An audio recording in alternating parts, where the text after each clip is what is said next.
Hola, ¿cómo están? Bienvenidos aquí al blog de Octavio una vez más, entrevistando a intérpretes y traductores de chino. El día de hoy tenemos una invitada especial, a Radina Dimitrova, sinóloga, traductora de literatura china y docente de tiempo completo de lengua china y de traducción chino-español en la Escuela Nacional de Lenguas, Lingüística y Traducción, el famoso ENALT, en la UNAM. Vamos a ver, ya se conectó Radina. Vamos a ver, aquí estamos. Hola Radina, ¿cómo estás? No, ahora sí se ve muy bien la pantalla. Perfecto, ¿cómo estás, Radina? Aquí, Muy muchas gracias por estar en nuestro podcast. Y bueno, pues siempre te quiero preguntar, ¿eres mexicana o no? Porque, por ejemplo, ayer entrevisté a Alfieri Louvier y es 100% mexicano, pero tiene nombre francés. Y en México, pues ya sabes, somos un país de inmigrantes. Entonces, platícanos y luego, sé que naciste en Bulgaria. ¿Y cómo fue que estudiaste español, luego chino, luego México, etcétera? Muchas personas quieren escuchar tu historia. la historia es un poco larga, espero no aburrir. Por ahorita, nacionalidad mexicana todavía no tengo. Me había animado antes de la pandemia y justo vino la pandemia y sucedieron otras cosas en mi vida y personal y profesional. Entonces, prioridad tuvo precisamente la UNAM, donde justo recientemente acabo ya después de un concurso abierto, ahora un concurso cerrado, ¿no? De asegurarme mi plaza de profesora fui profesora de tiempo completo, ahora ya soy, creo, a punto de ser definitiva, ¿no? Y fueron años que dediqué exclusivamente a esto, ¿no? Y el trabajo fue lo principal, entonces todo tipo de trámites, ¿no? Otros, ¿no? Que, que podían distraerme de esta tarea quedaron en segundo plano. Desde hace mucho soy residente permanente, pero la nacionalidad, puesto que es otro trámite, ¿no? Que exige un esfuerzo, inversión de tiempo, de energía, preparación, todavía no lo he hecho. Pero sí, puesto que, como digo, ¿no? Ya me quedé como profesora en la UNAM, cosa que es así, el sueño que no me atrevía a soñar y se me hizo, ¿no? Y a veces todavía no me lo creo. La verdad es un enorme honor ser parte de la máxima casa de estudios de este hermoso país. Como ustedes lo llaman, ¿no? La casa de la nación. La verdad para mí es el honor de mi vida, ¿no? Haberme quedado y tener acceso a toda esta gente joven con quienes comparto a diario la traducción, el interés por el chino, etcétera. Así que la nacionalidad por ahí vendrá, ¿no? Por ahora sigo siendo el residente permanente y mi nacionalidad es la original, la búlgara. Yo nací en una ciudad muy bonita que se llama Ruse, no Rusia, nada con Rusia, tiene que ver, se llama Ruse, está en la orilla del Danubio y desde el Imperio Otomán era la ciudad más grande, más importante, más desarrollada por todo el comercio que en aquel momento florecía sobre el Danubio, ¿no? Todos los barcos desde Europa Occidental, Central, pasaban al final hasta Bulgaria y Rumanía, ¿no? Antes de que el Danubio desemboque en el Mar Negro. Así que es una ciudad muy hermosa, con una arquitectura europea, con tradiciones muy fuertes, muy profundas, digamos, corazón cultural de mi país. Y no se le hizo ser capital del país solo porque está al extremo norte. Cuando Bulgaria se liberó, se necesitaba una ciudad que esté un poco entre las dos partes de Bulgaria, la septentrional y la del norte y la del sur, ¿no? Y entonces no se podía optar por una ciudad que está geográficamente tan alejada de la parte sur. Entonces así fue como se le hizo a Sofía ser capital, pero la primera opción era Rusia porque era la ciudad más desarrollada en aquel momento. Creo que junto con algunas ciudades que están sobre la costa del mar, ¿no? Del Mar Negro, pero definitivamente no Sofía. Sofía era un poco un pueblo y lo hicieron capital a fuerza. Así que sí, siempre ha ido, ¿no? Como vinculado con mi destino y con mis andanzas, un río que corre por allá. Luego he vivido en Wuhan, he vivido en Nanjing, en China, siempre se aparece, ¿no?, algún río. Creo que solo aquí en México no me ha pasado vivir al lado de un río, viví al lado de Periférico, ¿no?, que es un río de Estás coches y viviendo arriba del contaminación. lago, Entonces agua al final del tiempo. ajá, sí, cierto. Sí, cierto que es un lago que tenemos bajo nuestros pies, ¿no? Y esa falta de agua que tanto nos tortura y solo pensar, ¿no? Que aquí todo era agua y hoy en día tanto escasea y tanto nos hace falta en esta ciudad, ¿no?, tan peculiar, tan elevada, ¿no?, 2.200, 500 metros y con tanta gente viviendo acá, definitivamente, ¿no?, el agua es primordial y al solo pensar que la drenaron y la mandaron a volar y no era necesario, pero bueno, ahorita ha cambiado el escenario y se entiende, ¿no?, que esto fue un grave error, hacer esto con el agua. México, digamos, en el gran marco Latinoamérica, llegó a mi vida mucho antes que China y muy tempranamente, a los 13 años de edad, porque entré después de unos exámenes que se hacen en Bulgaria para todos los niños, para repartirlos en escuelas especializadas. A mí me tocó el liceo español y digo me tocó porque yo había puesto como primer deseo el liceo alemán.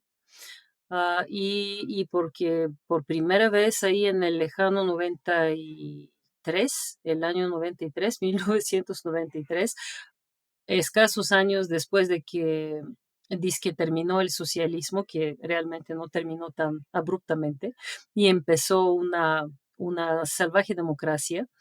Entonces surgió este liceo, es el más joven entre los liceos de idiomas en Bulgaria. De hecho, se separó del liceo francés, donde había como clases especializadas de español, y el liceo francés existe desde los años 50. En estos liceos se preparaban, ¿no?, gente que iba a estar en posiciones particulares que exigían, ¿no?, por ejemplo, trabajo en la diplomacia, en la burocracia, en el contacto con otros países, ¿no? Y se preparaban con ciertos objetivos, ¿no? Estas personas que van a dominar bien un idioma, porque, sabes, en un país socialista todo era muy controlado. Entonces eran pocas personas muy bien preparadas. En estas escuelas secundarias se estudia todo en el respectivo idioma, sea inglés, francés, alemán, todo menos las materias de lengua y literatura búlgara, matemáticas y educación física. Todo lo demás se estudia en el idioma primordial, que en mi caso fue el español, y te digo, me mandaron por error en la computadora y fue el error de mi vida, realmente lo que más he agradecido, ¿no? Así llegó el español como idioma. Claramente te imaginas en Bulgaria, ¿no? Es mayor la influencia del español de España. Teníamos profes de España, pero a mí creo que nunca me atrajo a tratar de pronunciar aquellos sonidos raros. Entonces, no recuerdo haber hablado jamás en mi vida español de España. Eso sí, tampoco te podría decir, ¿no?, que el español hablado, puesto que teníamos uno o dos profesores españoles, ¿no? Y pocas clases de español hablado, pero eso sí, el español escrito, la literatura, tanto de España como de Latinoamérica, ¿no?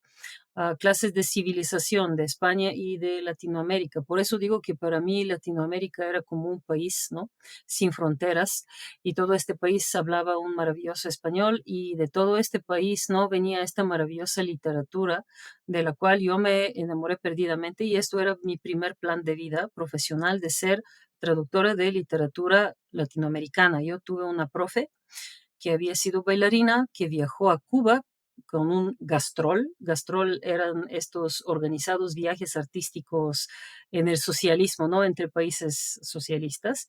Entonces llegó a Cuba, se enamoró del idioma, de la cultura, de la literatura, se dio cuenta que bailarina toda la vida no va a ser, y se hizo, yo te diría, la mejor maestra de español y de literatura, ¿no?, en lengua española en nuestro liceo. Y ella fue era como profe responsable de clase durante 3 años.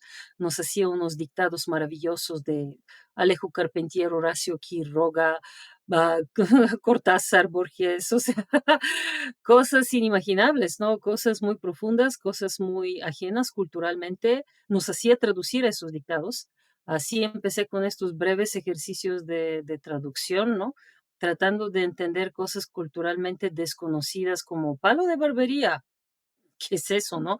El amarillo del colibrí, ¿cómo es un colibrí, no? Ahorita los tengo casi tiro por viaje, los tengo en la ventana, pero imagínate una niña búlgara a los 15 años ahí en una Bulgaria recientemente postsocialista, sin internet, escasa información que me haya llegado ahí por documentales o libros. Muchas de las cosas yo no tenía ni siquiera en mi imaginario cómo son, ¿no? Físicamente cómo son y tenía que traducirlos, ¿no? Esa profe me empezó a prestar muchos de sus libros originales de Lorca, de sus obras teatrales, poesía de diversos poetas, ¿no? También prosa, y yo lo que hacía, porque en Bulgaria hay una escuela de filología hispana, como le decimos, hispanística, muy fuerte, lo que hacía era ponerme en el patio de mi casa atrás, debajo de un cerezo, en un pie el libro original y en una mano el libro original y en la otra mano el libro traducido al búlgaro. Muy buenas traducciones, ¿no? Pero así comparando y haciendo esta doble lectura a los 14, 15, 16 años de edad, así un poco sin querer, ¿no? Por el gusto de ver, a ver cómo resultó eso, ¿no? Así empecé a adentrarme en lo que fue la traducción literaria y concretamente traducción español-búlgaro, ¿no? Entonces esto era mi primer plan de vida, hacerme la mejor traductora de literatura latinoamericana y luego entró el chino, la sinología, o como me acostumbré aquí a decir, la chinología, porque sinología mucha gente se queda así viéndote con los ojos cuadrados y como, ¿sino qué? Cuando le dices chinología y le dices soy chinóloga, ya te entendieron. Eso fue una sugerencia de mi pareja. Dijo, diles que eres chinóloga y te van a entender. Y sí, la broma se volvió realidad, ¿no? Después de aburrirme 2 años en una carrera de relaciones internacionales en la Universidad de Sofía, sintiendo que no sirvo para burócrata, para servidor del Estado, que la política no tiene nada que ver con mi persona, naturaleza y es lo último que me gustaría hacer en la vida. Ahí entré, empecé una segunda carrera justo de chinología, muy fuerte carrera, desarrollada bajo la influencia de la escuela sinológica rusa, que es la más antigua, la más longeva, con una enorme tradición, enormemente desconocida aquí por la diferencia no lingüística, porque aquí poca gente sabe ruso como tal, y pues gente que sepa de los logros de la sinología rusa, creo que seremos dos, tres gatos en el país, ¿no? Con este interés y con esta experiencia de haber leído obras académicas, traducciones rusas, ¿no? Entonces, también una gran escuela lingüística que me formó, una licenciatura de 5 años, de 5 porque un año pasé en Beijing.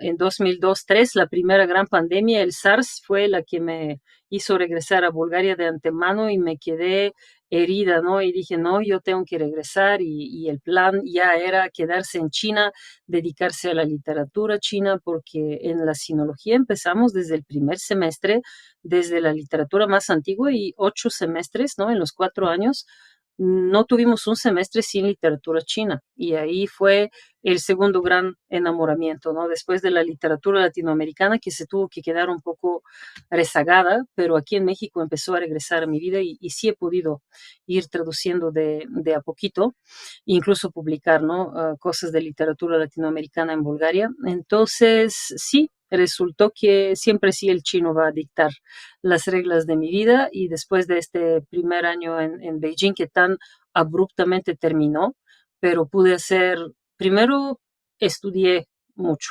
dos, trabajé, ¿no? En aquel momento todavía se podía, daba clases de inglés en un kinder y particulares, entonces sí pude trabajar con chinos y por chinos y para chinos. Y esto te pone, ¿no? en un contacto con esta sociedad donde empiezas a entender mucho mejor que si estás en la VLCU solo entre estudiantes extranjeros y no te enteras de qué trata China. Y también con una amiga, gran amiga que se hizo una gran budóloga con estudios en China, Japón y hoy en día Estados Unidos, ¿no? Hizo su doctorado y postdoctorado allá. Con ella viajamos mucho, dos grandes viajes ahí por el norte de China. Había un montón de montañas sagradas, templos budistas, pagodas, pueblos muy pobres de esos donde hay gente que vive, ¿no?, en cuevas en las colinas, cosa que yo no imaginaba, ¿no? Ah, mm, en aquel momento la China del norte rural sí era bastante pobre, muy contaminada, ¿no? Me acuerdo el Taiyuan y el Datong de aquel entonces con mucha contaminación, especialmente Datong, que era ciudad minera así tan prominente que hasta se habían como había casi acabado con con algunos budas ahí en Yungan, Shekou, había unos budas que casi se corroídos, ¿no? Por toda la contaminación terrible se veían. Pero de todas formas, ¿no?, un lugar sagrado. Y luego hicimos otro gran viaje hasta Yunnan, lo recorrimos y esto fue en las vacaciones de invierno, donde yo desde Yunnan hasta Beijing me regresé poco a poco, brincando de lugar a lugar, de tren en tren. 3 días tuve que estar en Chunxin en mero Año Nuevo Chino y ver qué es Año Nuevo Chino en una estación de tren de aquel entonces. No hay ni lugar suave, ni lugar duro, ni nada, nada. Quieres así como en la India subirte, treparte hasta el techo del tren y así viajar, ¿no? Pero en la China en invierno no, no es caluroso como en la India. Entonces me quedé 3 días a fuerza Chunxin, así conocí esta rareza de ciudad en aquel momento que creo que era bastante salvaje. Hoy en día es una maravilla, ¿no?, de la arquitectura, los trenes pasan por las viviendas y quién sabe qué. En aquel momento era una cosa muy rara y muy tétrica y me tocaron 2 noches en un Jiao Daiso con trabajadores así, migrantes chinos, porque ni había dónde alojarte. Entonces, estos viajes en China y también el hecho de que me fui a escuchar clases junto con estudiantes chinos, ¿no? Con mi amiga, la budóloga, esto me abrió los ojos de la enorme diferencia de estudiar con estudiantes extranjeros y estudiar con estudiantes chinos. Así que regresando a Bulgaria en estas vacaciones de primavera del UI, ¿no? Las vacaciones de 1 de mayo que nunca sucedieron y me tuve que subir muy decepcionada, ¿no? Y irme de regreso a Bulgaria sin terminar los estudios, sin hacer los viajes, ¿no? Me dolió tanto que dije, no, yo voy de regreso tan pronto se pueda y terminé la licenciatura, hice una maestría también en sinología y sí, postulé para la beca y me fui 3 años a Wuhan, precisamente a estudiar literatura antigua china. Esto es mi fuerte, ¿no? Mi amor. Entre todas las cosas que hago, esto siempre sí es el amor y la fascinación de mi vida, la ¿Y eso literatura como qué clásica año china, fue? especialmente la poesía y el teatro. ¿Como en qué año fue cuando dos estabas en mil Wuhan? seis a 2009, 2006 a 2009. Y ahí la idea era, yo emigro y me quedo en China, ¿no? Y quería ir a trabajar en los Olímpicos y no, a mi perspectiva cambió dramáticamente, ¿no? Primero viví un gran shock porque me mandaron a Wuhan, a la Huazhong Fantasio, ¿no? La normal, Huazhong normal, universidad normal o universidad pedagógica del centro de China, la traducen de distintas maneras. Y Mario, hasta la fecha no sé muy bien por Fantasio, qué me ¿no? mandaron allá. Exacto, yo quería estar en la Shifan, pero de Beijing. E incluso fui a quejarme con ellos en aquel momento de preguntar por qué no me aceptaron y me dijeron, nunca nos mandaron tus documentos, aceptamos todos los búlgaros, porque son muy buenos. Nunca vimos tu postulación, te mandaron directo a Wuhan y quién sabe por qué. Pero otra vez, no sé si fue por error o alguna, no sé, algún propósito, ¿no? Porque empezaban a desarrollar y a abrir esa ciudad hacia estudiantes extranjeros. Entonces, quizás hicieron una buena y diversa selección de distintos países. Éramos muchos europeos en aquel momento. Luego empezaron a entrar muchos estudiantes de India, de África, de países árabes, pero en un inicio, ¿no? Éramos una pequeña pero muy como ilustre selección, ¿no? De estudiantes muy buenos que pues, ninguno había elegido estar en Wuhan, muchos igual que yo, cuando escucharon vas a Wuhan y fueron al mapa y dónde está eso, ¿no? Yo lloré, despotiqué, protesté, que fui a la embajada y al final de los 3 años yo estaba tan enamorada de Wuhan que otra vez, ¿no? Como el español, llegó otro gran amor en mi vida y no solo que no lo lamento, lo agradezco a todos los cielos, ¿no? Quién sabe cómo llegué allá, pero esto es mi lugar más querido en China. Ah, Beijing es hermoso, Shanghai tal vez también y muchos otros lugares, pero en mi corazón está Wuhan y es imborrable y tanto me dolió cuando tenía que dejarlo atrás y venir aquí, ¿no? Que esto sí fue por muy consciente elección, a diferencia de Wuhan, ¿no? Que no fue por elección, pero sí se convirtió en un amor grande en mi vida. Fue también una ciudad todavía, pues no muy desarrollada, bastante salvaje, con una escena rock y punk memorable. No sé si siga tan bollante como antes, pero la verdad, creo que el desmadre que eché en mi vida, puedo decirlo con el corazón en la mano, perdón, con la mano en el corazón. Esto fue en Wuhan, ¿no? Ahí con chinos tatuados de pies a cabeza. Era una vida. No quiero revelar demasiados detalles, pero sí creo que en México nunca, nunca eché ese desmadre que en China. Todos en En China esos años, hacíamos ¿no? lo De mismo. cuando creo que ya sería, Todos pasamos por sí, ahí, ¿verdad? Para Radila. nosotros fue Todos. una libertad que lindaba con el libertinaje, ¿verdad? A muchos nos pasó, ¿no? Bueno, sí, hay informaciones que no vamos a compartir, pero sí, fui también yo un poco salvaje en esos años. Y al contrario, cuando vine a México, ¿no? Empecé a estudiar, trabajar, de todo. Aquí me puse seria, ¿no? Todos me dicen que soy muy rara. En Wuhan también fue una gran escuela porque también trabajé muchísimo, porque además en casa había cierta necesidad. Se estaba cayendo el techo de nuestra casa en Bulgaria. Entonces yo decidí poner mi parte en la mesa y pues me pasé un semestre prácticamente entre escuchando clases y dando clases. Hasta el punto de que me enfermé de paperas a una edad de 27, 8 años y me hinché así como un sapo y me estaban curando con una medicina china que se llama Qingdai, negro sobre negro. O sea, y te tenías que embarrar la cara así con esta cosa, era un polvo negro que lo diluías con, creo que con agua.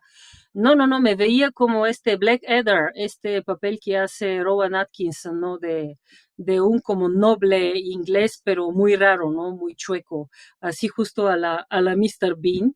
Y cuando me lavaba la cara, ¿no? Parecía cual si me había afeitado una barba, porque estaba lleno todos mis poros de negro, ¿no? Este Qingdai me dejó traumada de por vida, pero sí nos las pasamos, tengo fotos de esa época y de verdad me veo como Blackadder, ¿no? Como el reptil negro. Búsquenlo, Rowan Atkinson en el rol del reptil negro, eso era yo, ¿no?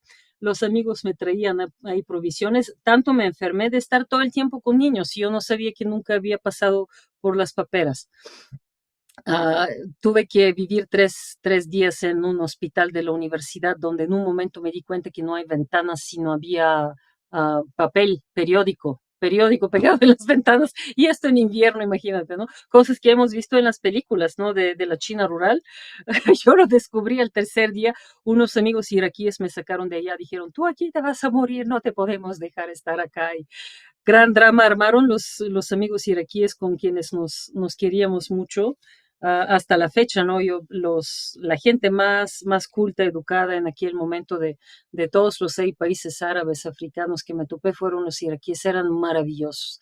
Y tanto me dolía, ¿no? De que su país estaba tan destruido y todavía estaban en guerra. Eran gente fabulosa, muy bien educados, con un excelente inglés, ¿no? A diferencia de muchos otros que se comunicaban con 10 palabras de inglés y cuando no sabían cómo son guantes te decían condom for hands, ¿no? Cosas así.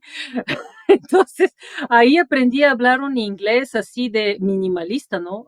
A entender y hablar, porque sí había gente de países, sin querer ofender, ¿no? Pero era gente que venía sin haber estudiado ningún idioma extranjero bien y caían en el chino. Imagínate lo que sufrían, ¿no? Y con esos maestros chinos que querían imponerles disciplina y no sé qué. Había hasta conflictos y muchas frustraciones. Me acuerdo, hay un maestro de fonética que tuve que ir a convencerle que a fuerza no vas a hacer a esta gente hablar, tú tienes que explicarles, ¿no? Como yo había pasado por una escuela sinológica muy seria, le dije, no, tú tienes que empezar a explicar cómo se articulan esos sonidos, no repetirlos mil y una veces porque solo vas a generar frustración. Tienes que explicar dónde, cómo se forma aquí enfrente, ¿no? En los dientes o atrás en la garganta o quién sabe dónde se forma este sonido, ¿no? Pero explícaselos, ¿no? Muéstrales video de cómo se mueve la boca. No puedes así con la mera repetición creer que esa gente, ¿no? Que ni inglés ha aprendido en su vida, que de repente van a hablar chino, ¿no? Entonces sí, apenas se empezaba a desarrollar esta universidad y además de mis clases de maestría que eran con profesores, ay, ¿qué te digo? Unos viejitos hermosos que escribían con tiza sobre unos viejísimos pizarrones negros, unas caligrafías que, ay, Dios mío, ¿no? Yo copiaba todo el tiempo los apuntes de mis compañeras de clase, cosa que me enseñó a escribir como los chinos, ¿no? Copiando la manera en que ellos escriben, no rápido, no cursiva, sino así muy bien como letra molde, ¿no? Diríamos. Y también empecé a ir a muchas clases de licenciatura. Me la pasaba a veces, bueno, no entendía ni nada, pero me pasaba todo un semestre, clase de los tropos literarios del chino clásico, clase de cine, clase de eso, de aquello. Incluso iba a la Universidad de Wuhan porque allá tenían clase de budismo y clase de teatro chino. Entonces corría trabajando y corría también estudiando, ¿no? Y escuchando clases, sobre todo de licenciatura, porque ahí los profes ya ponían PowerPoint y podías copiar, ¿no? Ahí empecé a copiar apuntes con la velocidad de los chinos, ya no me quedaba, al tercer año ya no me quedaba atrás, ¿no? Y esto subió el nivel de chino, el trabajo en la famosa escuela Sindungfang New Oriental, donde pagaban mal, trataban mal, pero con los niños chinos también así, subió verticalmente para arriba como copete, subió copete, Dios mío, ¿qué me pasó hoy? Cohete, no copete, aunque copete sí, el copete también, si acordamos, el camarada Peña Nieto, ¿no? Y el copete va para arriba, pero no cohete, como cohete, así se disparó mi chino con los niños chinos, unas bromas, unos chistes, yo los escuchaba, ¿no? Luego empecé a usar el chino para enseñarles, para romper el hielo, luego me regañaban por eso, porque querían body language, y digo, no, ¿cuál body language? Y si le tienes que explicar algo de gramática, eso no, con body language no funciona. Entonces, esto, Wuhan fue una escuela que ahorita pensándolo, yo me acuerdo que yo tenía un horario colgado en la pared donde estaban todas mis clases de la maestría, de la licenciatura en cada universidad para poder cumplir, ¿no? Con esto de estar en todas las clases que quiero. Y una vez vino una compa china y se quedó así ante eso y digo, ¿y tú vas a todas esas clases? ¿Cómo es físicamente posible? Yo le dije, y si supieras que el fin de semana me lo paso enseñando y corriendo tras las escuelas en las tres partes en Wuhan, ¿no? Y fue, bueno, el techo de la casa fue reparado, no se cayó y la verdad aprendí muchísimo y te digo, hasta las paperas atravesé y con todo y eso, ¿no? Fines de semana hasta salía, echaba desmadre, iba al famoso bar Vox a escuchar punk rock, de todo, y me pasaron cosas absolutamente increíbles. Ahí conocí una gran amiga mexicana, que con ella recorrimos casi toda la ruta de la seda hasta Urumqi, creo. Yo viajé 2 semanas sola y luego ella se me unió, creo que en Lanzhou, nos echamos otras 3 semanas, justo durante los Olímpicos, porque para ser sincera, ¿no? Mi gran plan de ir a trabajar por los Olímpicos, con toda la propaganda que se echaron, y tú sabes cómo fue este periodo, yo la verdad estaba harta y le dije, vamos al occidente de China y si vemos televisor prendido, corremos en la dirección contraria. Y te imaginas, en todos lados se veía televisores prendidos, pero era la regla que solo nos sentamos a comer en un lugar si no hay tele. Y esto era difícil en aquel Sí, momento. yo en los Juegos Olímpicos me escapé a Tailandia. Fantástico. A ver, Todo el tiempo en Tailandia. Y allá hice otro tipo de Juegos Olímpicos como levantamiento de tarro, lanzamiento de jaibolila. wow.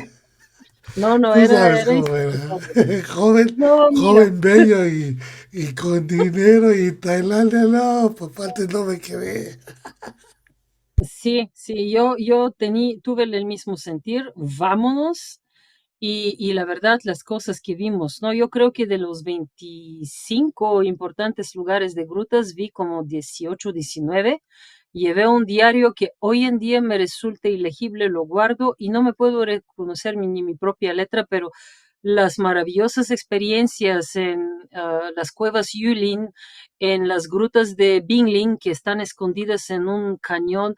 O sea, recorrimos Don Juan claramente, ¿no? Ahí nos tocó otra maravilla que nos unimos a un grupo de investigadores así sin permiso ni perdón y el máximo guía de Don Juan, máximo especialista e investigador, los llevaba por estas grutas de la dinastía Sun que solo los abrían en aquel momento, creo que ya ni los abren, para especialistas con este azul fabuloso, ¿no?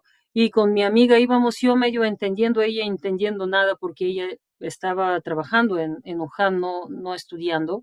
Ella es arquitecta y diseñadora de jardines, etcétera. Entonces, pero fue un día de maravilla porque este señor tan generosamente nos dejó entrar en espacios donde jamás nos dejaría, no dos mortales ahí que no somos investigadores ni nada.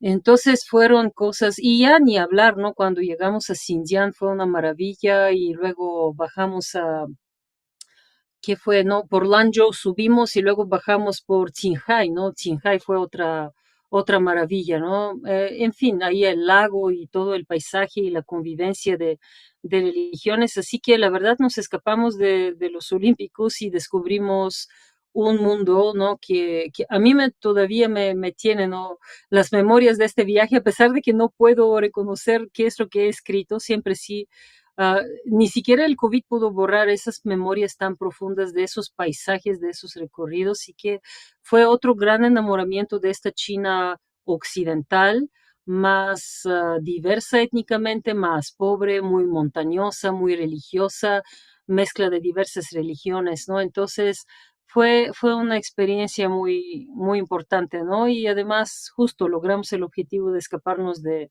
ver cómo se van a ganar todas las medallas, ¿no? Yo como salí de socialismo, ¿no? Entonces dije, ojo, aquí van, pero con todo, ¿no? Y con los tanques y no va a quedar medalla de oro que no sea suya. Y ese tipo de cosas, ¿no? Manifestaciones, cosas forzadas, esa extrema politización, ¿no? Y histeria que posee la sociedad, ¿no? Que son cosas falsas, porque tú sabes luego, muchos de esos deportistas cómo acabaron por los forzados entrenamientos, ¿no? Yo luego leí unas historias que de verdad hasta me sacaron lágrimas, ¿no? Gente que quedó en la total miseria con los cuerpos distorsionados, mutilados, especialmente estas jóvenes gimnastas, ¿no? Entonces, luego se revelaron cosas muy poco amables, ¿no? Sobre todo lo que se hizo, ¿no?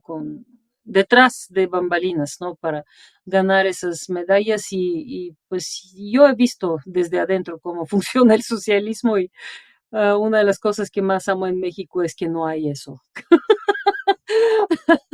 La verdad, ahorita no me van a dar otra vez visa a China, aunque no lo necesito porque como búlgara ya no necesito visa, pero me pueden poner aquí en una lista negra, pero siempre sí este sistema político sí tiene unas facetas, ¿no? Que todos sabemos, ¿no? Orwellescas y no hay manera de decir que no es así y que es muy amable, ¿no? Con el desarrollo individual, personal, etcétera. No es una idea política, una religión política que te encausa y te hace sentir pequeño, diminuto, irrelevante, querer esconderte detrás de las espaldas de los demás, ¿no? Responsabilidad compartida, y nadie quiere destacar, ¿no? Es un sistema que te enseña que eso de destacar puede ser un peligro, ¿no? Y si vas a destacar para llevarte la medalla y dársela al Estado, al partido, y luego qué pasa contigo, pues no sabemos. Entonces sí, ¿Y justo cómo le mientras hiciste los para, Olímpicos y después de este viaje, ajá, después de este viaje, ya ay, habías yo terminado la creo que aquí escuela? ¿Ya habías terminado la escuela o no, estabas por... no, no, no, todavía me faltaba un año. para terminar los estudios, ¿no?, de literatura antigua china. Me faltaba el año de la tesis, ¿no? Yo seguí estudiando y escuchando clases hasta el último. La tesis creo que ahí en 2 meses la hice, la defendí. Justo cuando iba a defenderla me atropelló un coche y me fui con la bicicleta, ¿no? El chino estaba aterrado, quería llevarme al hospital. Yo así como, no, voy a defender mi tesis, señor, adiós, muchas gracias por la flor, pero no. Entonces llegué a la defensa, luego el pie que me atropelló se me hinchó terriblemente y así con el pie hinchado fui a dar clases de inglés, ¿no? Porque justo después del viaje, durante los Olímpicos, ¿no? Ahí fue donde se generó esta idea y esta posibilidad que me sugirieron mexicanos, ¿no? De venir a México, de hacer el doctorado en el Colegio de México, pero tú vete a México porque con el español que hablas y con el chino que sabes, no hay nadie como tú vete, ¿no? Entonces, en 2009, efectivamente, yo no sé cuánta gente éramos que podíamos, ¿no?, hablar este chino, y mi español realmente en todas las vivencias, ¿no?, en China, mejoró mucho porque yo me movía mucho con latinos, ¿no? Y en Wuhan especialmente mexicanos. Entonces de ahí vino la idea, vete a México y pues haz lo que quieras, pero quédate. Y resultó el mejor consejo que me han dado porque fue una decisión muy consciente. Yo ni me quería quedar en China porque ¿qué iba a hacer, no? Ser profe de inglés y de español. O sea, porque a los chinos no les puedo enseñar literatura clásica china, ¿cierto? Entonces resultó que en aquel momento, tú sabes, en 2009 que había el Colmex y un poco más fuera del Colmex y casi nada, ¿no? Instituto Confucio y se acabó. Hoy en día hay una diversidad de oportunidades y laborales y universitarias y hay cualquier universidad ya más prestigiosa empezó a tener seminarios, diplomados, centros, ¿no?, de investigación sobre China, la veracruzana, ¿no?, el PUEA, que ahorita ya es PUEAO en la UNAM, que se dedica a estudios de Asia y África. Ya empezó a crecer y diversificarse la cosa a partir, creo que de tipo 2016, 17, ¿no? Yo el 17 lo pasé en Nanjing, ¿no? Otro gran amor ahí, sobre el Yangtze. Estuve un año allá pero no pudo desplazar a Wuhan, aunque también lo amé con fervor, hermosa ciudad y hermosa gente, ¿no? Y mucha cultura y mucha historia, como bien sabemos, dolorosa. Así que yo siempre que hablo con mis estudiantes les digo, elígense un lugar en provincia y vayan a vivir un poco una vida más auténtica, ¿no? Porque Beijing, Shanghai están ya muy gentrificados por parte de los extranjeros. Los hay demasiados. Todavía creo que en la provincia se vive mejor y se puede estudiar también muy bien porque son universidades de primera, ¿no? Wuhan tiene más de 40, creo, Nanjing también, Sichuan, Chengdu, ¿no? También Guangzhou veo que se posiciona cada vez mejor. Entonces, si no es Shanghai y Beijing, ¿no? No derramen lágrimas, sino más bien alégrense. Xi'an también, ¿no? Tantas ciudades donde se puede estudiar idioma y carrera, así que yo creo que es mejor no lamentar si te vas a otra ciudad que no sea Beijing o Shanghai, ¿no? Creo que hasta acabas ganando, ¿no? A mí eso me lo enseñó Wuhan, ¿no? Y directamente de Wuhan me vine para acá, ¿no? Porque me aceptaron en Colegio de México. Fue un verano donde la verdad, yo creo que cuando llegué a México pesaba creo que 55 kilos. Estaba así flaquísima porque trabajé hasta el último defendiendo la tesis y ahorrando dinero y prácticamente toda la aventura me la pagué yo, porque nadie apoyaba esta aventura y viaje. Mis papás se quedaron con los ojos cuadrados cuando les mostré la carta de aceptación de Colegio de México. Dije, ¿qué vas a hacer allá? Y era entonces la gripe, ¿qué fue? N1H1, no sé qué. Y mi papá estalló, dijo, donde hay una enfermedad y una epidemia, ahí vas, ¿qué te pasa? Porque antes era, ¿no?, el SARS en Beijing y ahorita me iba a México. Y eso de mandar mis 9 cajas, 10 cajas de libros desde Wuhan para México fue una cosa, los mandé con China Post y me costó porque no había cargo, ¿no? No viajaban los barcos, no había otro tipo de transportación y que Te Dios llegaron bendiga un China año Post porque sí después. llegaron las 9 cajas. Llegaron, pero un año No, después. no, Yo llegaron sí en mandé 2 mis meses y cosas. medio. Ah, sí, o sea, yo No, en mi no, 2 época me meses. tardaban 6 meses, 8 meses. Mis libros me tardaron casi un año en llegar. Ujú. Yo mandé como 15 cajas. No, las 2 veces que he mandado, una vez de Wuhan y otra vez de Nanjing, las 2 veces que he mandado libros, 9 cajas desde Wuhan y 6 cajas desde Nanjing, tardaron 2 meses en llegar. No sé si soy yo una suertuda o qué, pero sí, por eso mis bendiciones para China Post sí funcionan y creo que también Correos de México, ¿no? Cuando ven eso, oh, cajas de libros chinos, ¿no? A ver, ya. Cuando llegaron de Nanjing fueron y los descargaron justo enfrente de la casa de esta amiga, ah, con quienes viajamos hasta en la lluvia, empezaba a llover y tiraron ahí las cajas y se fueron. Es decir, los llevaron hasta la casa, ¿no? 6 cajas de libros y ahí los descargaron y bien que alguien de su numerosa familia iba entrando o saliendo, los vio y los rescató para que no se mojen. Pero sí, no he tenido malas experiencias con China Post. Con Correos de México acabo de tener otra tragedia. He tenido muy malas experiencias y ahorita me acaban de vender un libro un paquete de 4 libros que mandé a una investigadora chilena, imagínate.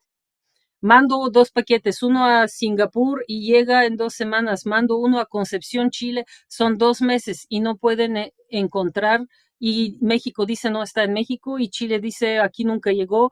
¿Te imaginas? Eso sí, nuestro mágico continente con sus servicios postales, ¿no? Así que China Post se luce, ¿no? Yo creo que son de muy reliable, de gran seriedad y seguridad, ¿no?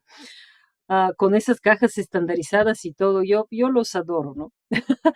Entonces, así fue de Wuhan, fueron un montón de trámites, varios viajes entre Wuhan y Beijing para hacer los trámites, legalizar diplomas, comprar el boleto, lo compré por Canadá y entonces Canadá que cerró sus fronteras en 2009 en el verano, gente llorando en la embajada, no se pueden regresar, que porque no tienen visas y cosas así. A mí me afectó porque pues ya con la visa, con la carta de aceptación, con todo, ¿no? Visa para México, ¿no? Los canadienses como que no creyeron que voy para México y me negaron la visa de tránsito para 8 horas en su mendigo aeropuerto y así Canadá se borró del mapa para mí. Donde los demás ven montes y bellezas, yo veo así materia gris, ¿no? En el mapa. Me mandaron una muy fea carta. Ahí quién sabe qué burócrata idiota ahí se le ocurrió decirme que porque estudio en el extranjero, you have loose connections with your family. ¿No? Fue maravilloso, ¿no? Sentirte juzgado, ¿no? Por una personita burocrática que cree que porque vives, estudias en el extranjero, esto significa que no tienes suficiente conexión con tu familia, ¿no? Mis papás tenían más conexión en aquel momento conmigo que con mi hermano que vivía a media hora de la casa de ellos, entonces, en la misma ciudad, ¿no? En Sofía. Entonces, la verdad, sentí tan feo y lloré por teléfono y una chava ahí de una agencia de viajes, una santa se apiadó de mí y me compró aquí el famoso boleto por Narita y Tijuana y así llegué por Tijuana. Luego quebró Japan Airlines, ¿no? Entonces creo que agarré uno de esos últimos vuelos antes de que quiebren, pero siempre sí llegué, ¿no? Y en Tijuana me ponen un sello, yo estoy llegando el 8 de agosto y me ponen sello 18, me acuerdo, un señor, pero así con una cara de narco, ¿no? Entonces no sabía qué es cara de narco, pero luego me acordé y me puso un sello 18 y yo no podía hacer ningún trámite, porque ahí está el sello de entrada de México 10 días después. Entonces, mi entrada en México fue así, blissful inexistence, ¿no? Bendita inexistencia, 10 días yo no estuve en ningún lugar, pero estaba marchando en el centro del DF, estaba conociendo la calle López, mi favorito expendio de café, los Villarías, a los que les he estado asiduamente comprando café 16 años, el mejor café del mundo, ¿no? Entonces, 10 días estuve así como yendo a Colegio de México, pero pues no podía hacer ni la visa, ni iniciar ningún trámite, ni nada, porque no estaba, todavía no entraba. Al final dije, no, pues sí, es otro gran amor de mi vida, ¿no? Y ahorita La verdad que un amor muy profundo, muy tranquilo, muy abocado a lo profesional, ¿no? A eso de que es una parte inseparable de mi vida, ¿no? Con todas las sorpresas que me puede servir en un solo día. Ah, acabo, ¿no? De recorrer Puebla y darme cuenta que voy por quinta vez y no sabía nada de esta ciudad. Fui a Atlixco así para que mi mamá vea el volcán.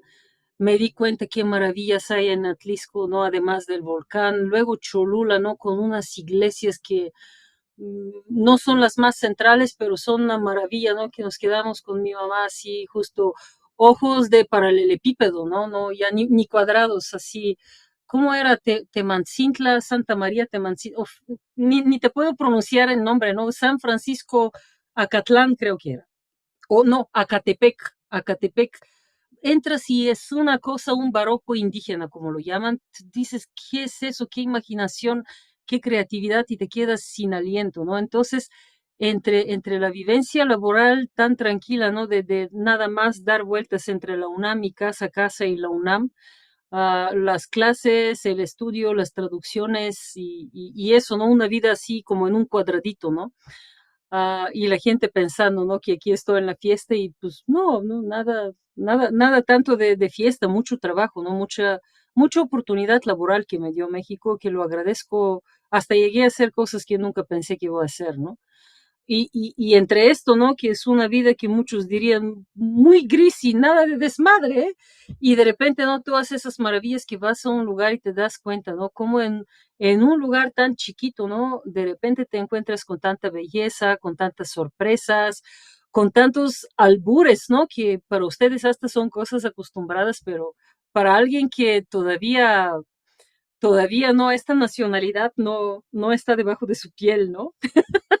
Todavía está así como haciendo rasguños en la superficie, ¿no? Te das cuenta que hay cosas que son de verdad alburescas, ¿no? Y parecen así, dices, ¿cómo es posible eso, no? Pero a nadie más le llama la atención y todo el mundo lo toma así con una tranquilidad de, pues así están las cosas, güera, ¿qué te sorprendes? No, acostúmbrate, así es México.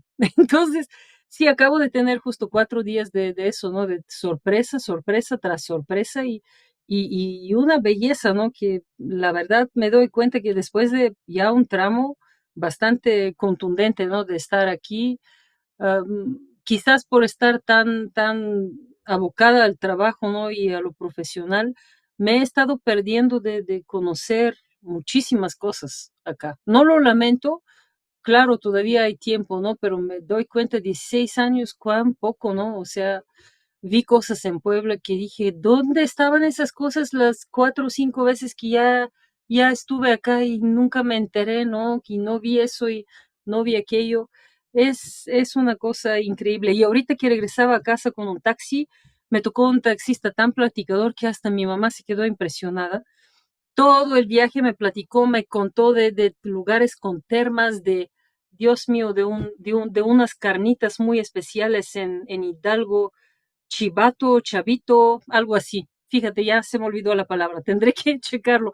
Tanta cosa me contó en un viaje de taxi, que eso es mi gran aprendizaje, son los taxistas, ellos son mi noticiero, yo no veo televisión, pero de los taxistas aprendo de lo que no hay, ¿no? De lugares, de tradiciones, de licor de cerezos. Recientemente alguien me contaba de licor o de mezcal que se hace mezclándolo con jugo de cereza en algún lugar.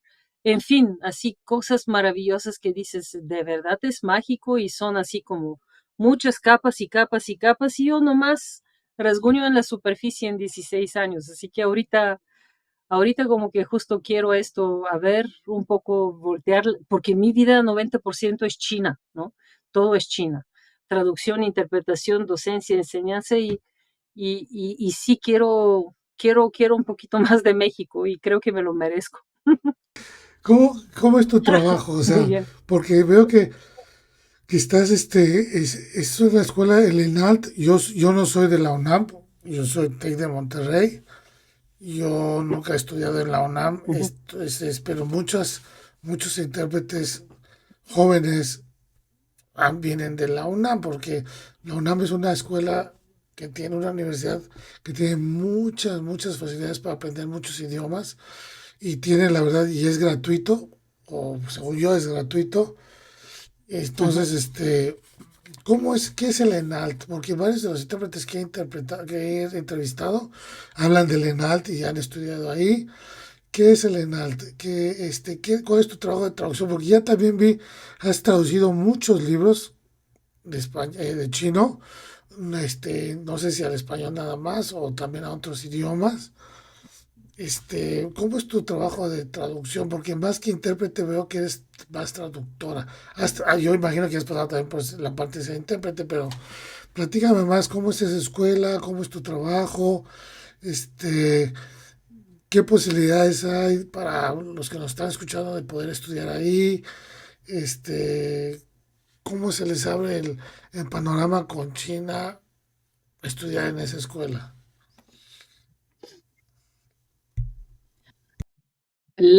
Déjame primero agotar el tema de la interpretación, ¿no? Porque yo un poco justo desde que estoy en la UNAM, salí un poco de este gremio en el cual me inserté por puras razones y lógicas de supervivencia. Cuando vine a México, Colegio de México me daba una beca y ahora sí, que se sienten, por favor, los que tienen el corazón débil, ¿no? 5,428 pesos. Me acuerdo que cuando hacía mis documentos en Beijing, el cónsul de entonces, un mexicano muy rubio, de muy ojos azules, ¿no?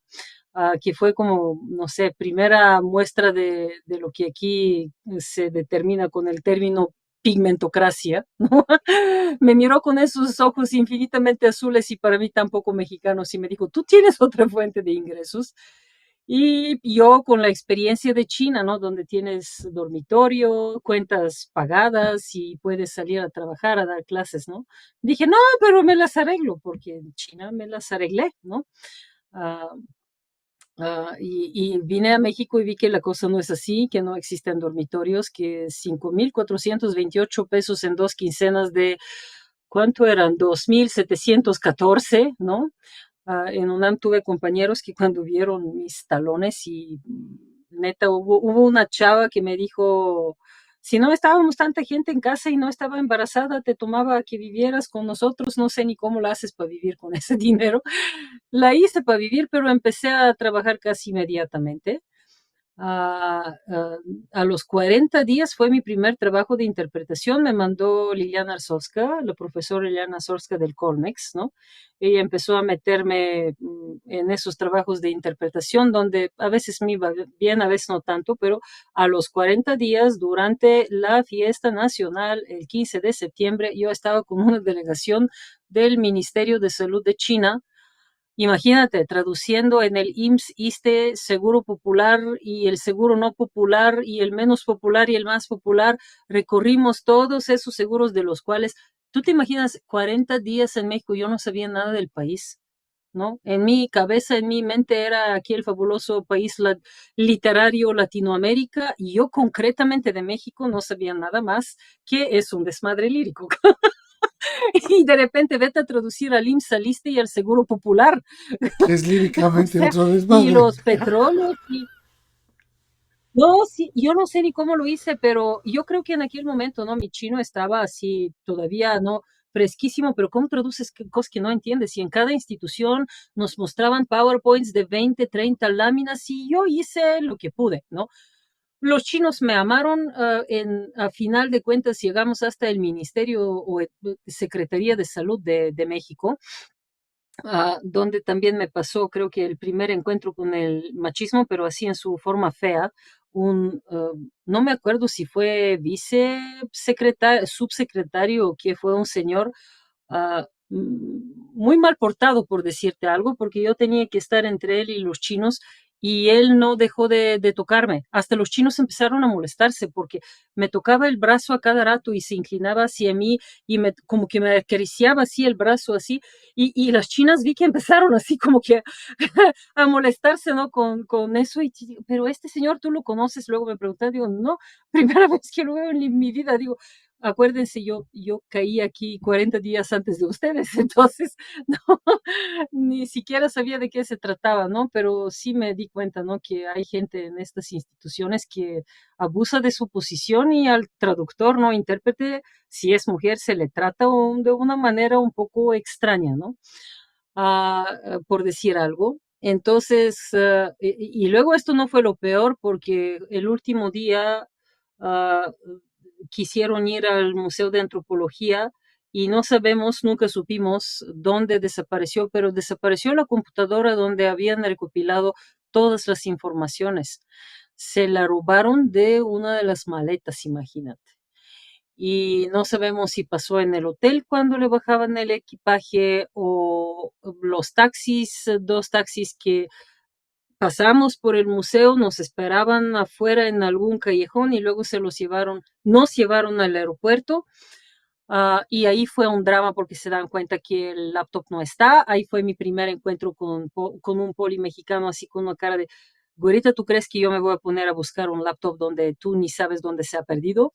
Así, una cara de, a ver, ¿en serio esperas de mí que me ponga a trabajar y a buscar un laptop? Los chinos histéricos, ¿no? Luego me siguieron escribiendo cartas. La empresa se portó muy feo, me dijeron incluso, ¿por qué los fuiste a acompañar este último mediodía? Ni teníamos contemplado de pagártelo. Fue una situación muy fea, pero fue una primera experiencia, ¿no? De la interpretación.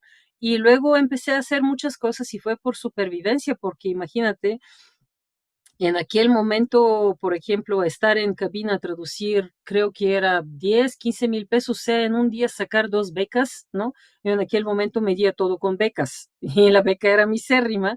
Entonces, en un solo día ganarte una o dos becas o hasta tres becas, ¿no? 15,000 pesos, tres becas, ¿no? Entonces sí, empecé a entrarle y te lo juro que a veces fallé muy feo porque aquí, sabes, las instituciones tienen un trato muy feo, no sé si todavía lo tienen. Antes lo tenían, especialmente Secretaría de Relaciones Exteriores, tuve pésimas experiencias donde ni siquiera te daban la lista de invitados, ¿no? Lo trataban como, no sé, secreto de Estado y tú vas y no sabes ni qué es lo que va a estar pasando. Los traductores chinos vienen con un titipuchal de hojas y se ponen a leer, todo lo tienen traducido de antemano y tú tienes que hacer teatro, circo y maroma e improvisar, ¿no? Y tuve situaciones muy estresantes y desagradables, ¿no? Donde claramente todo se le culpa, ¿no? Al intérprete, a pesar de que nadie te ayudó a preparar este trabajo, nadie te dio información y tú no sabes ni a qué vas, ¿no? Y otros trabajos donde siempre sí hubo más comprensión, así que traduje para todo tipo de instituciones, ProMéxico, SRE, Secretaría de Economía, algunas empresas grandes, ¿no? Conocí incluso personajes políticos que ya quisiera no haber conocido, ¿no? Gente, te diría, muy, muy peligrosa que ha dejado una huella, ¿no? De deterioro. Ahí donde estuvo y donde permaneció en ciertas instituciones, el deterioro fue muy, muy evidente, ¿no? Algunas de esas personas llegaron a tocar la cárcel, pero creo que no se quedaron, lamentablemente. No voy a mencionar nombres, te cuento en otra situación, pero hasta personajes así vi de cerca. Esto me decepcionó mucho porque vi una clase política poco educada, poco informada, con pocas ganas de hacer algo bien, pero eso sí, unas ganas de robar. Los empecé a llamar los ovnis, ¿no? Cargan su platillo volador y se van, ¿no? Al extranjero a vivir, ¿no? Como ellos tal vez dicen y piensan, como gente blanca, ¿no? No es mi pensar y decir, es más bien lo que vi, lo que escuché como actitud, ¿no? Si le podían quitar no solo la camisa, sino el cuero de la espalda del mexicano, lo hacían, ¿no? Para robar y cuando no podían robar, destruir las oportunidades, cosas así, ¿vi? Y la verdad, muy, muy triste. Entonces, esto fue algo que me alejó mucho de la interpretación política, porque la verdad no me gustó, ¿no? Las cosas que vi, las actitudes, ¿no?